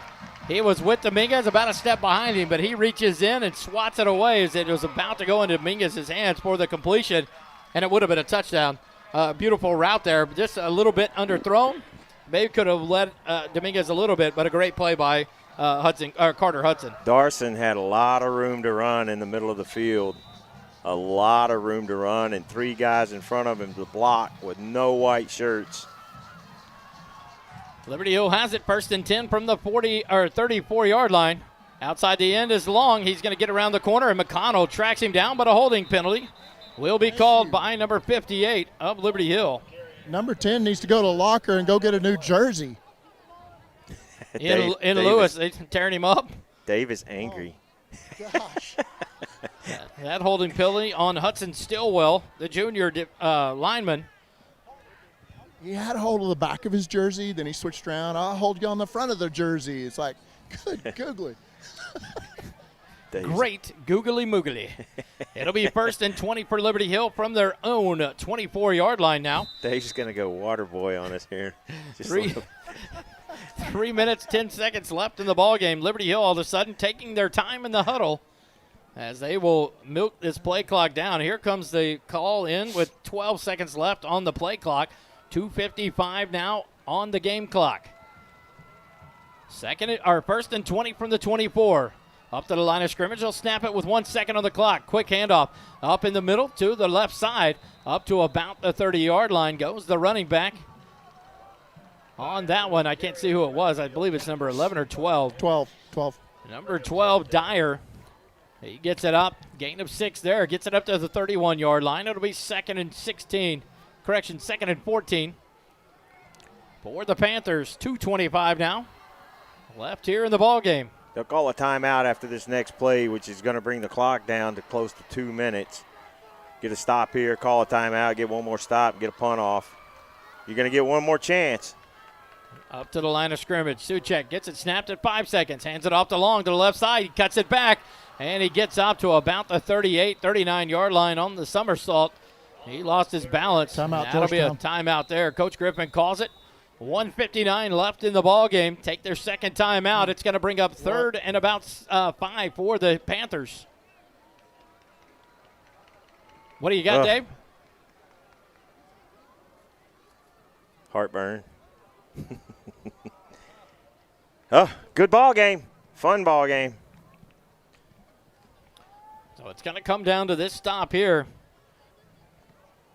You got to imagine that if Liberty Hill does not get this first down, that they're going to punt. They're not going to try to drive this. I wouldn't think at this point. You're not going to give Georgetown another short field one more chance, I would assume.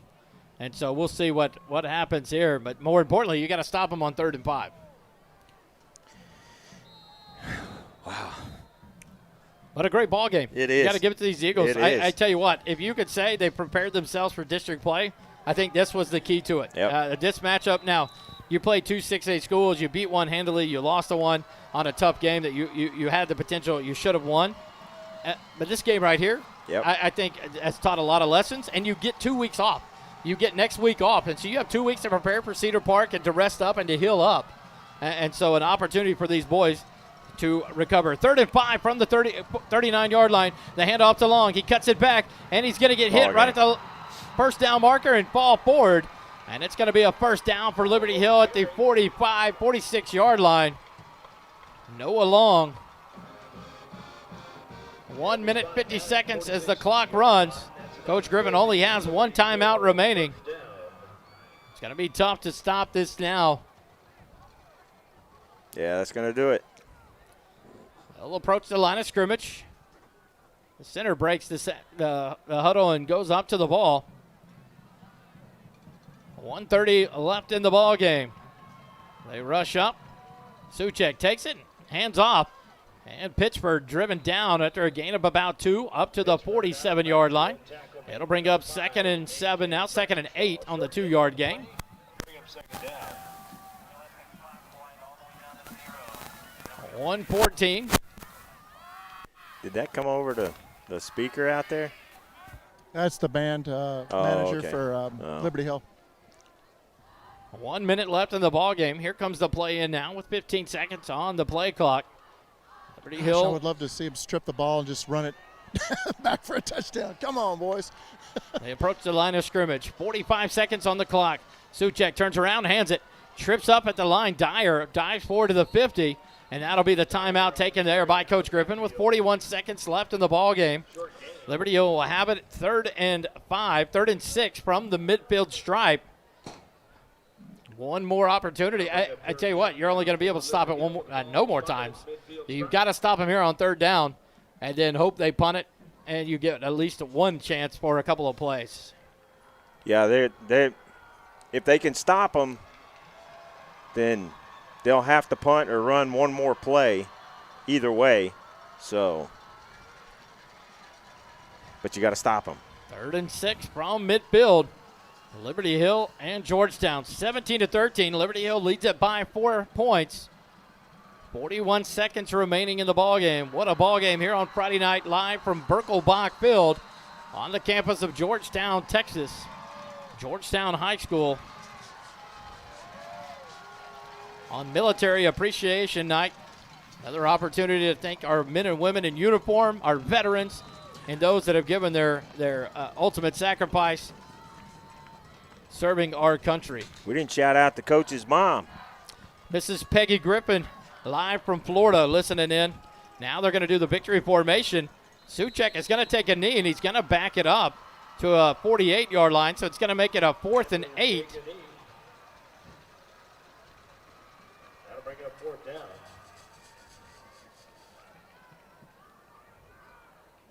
This is where those timeouts are a big deal in clock management. That's it. And that's going to run the timeout. They took the knee, and that is the ball game. 17-13 is the final 10 seconds run off the clock.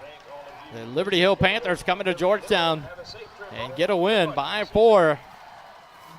Some squandered opportunities for the Eagles. A good ball game. Yeah. And in a game like this, mistakes were aplenty by both teams. Penalties galore. But I think, one, a learning opportunity.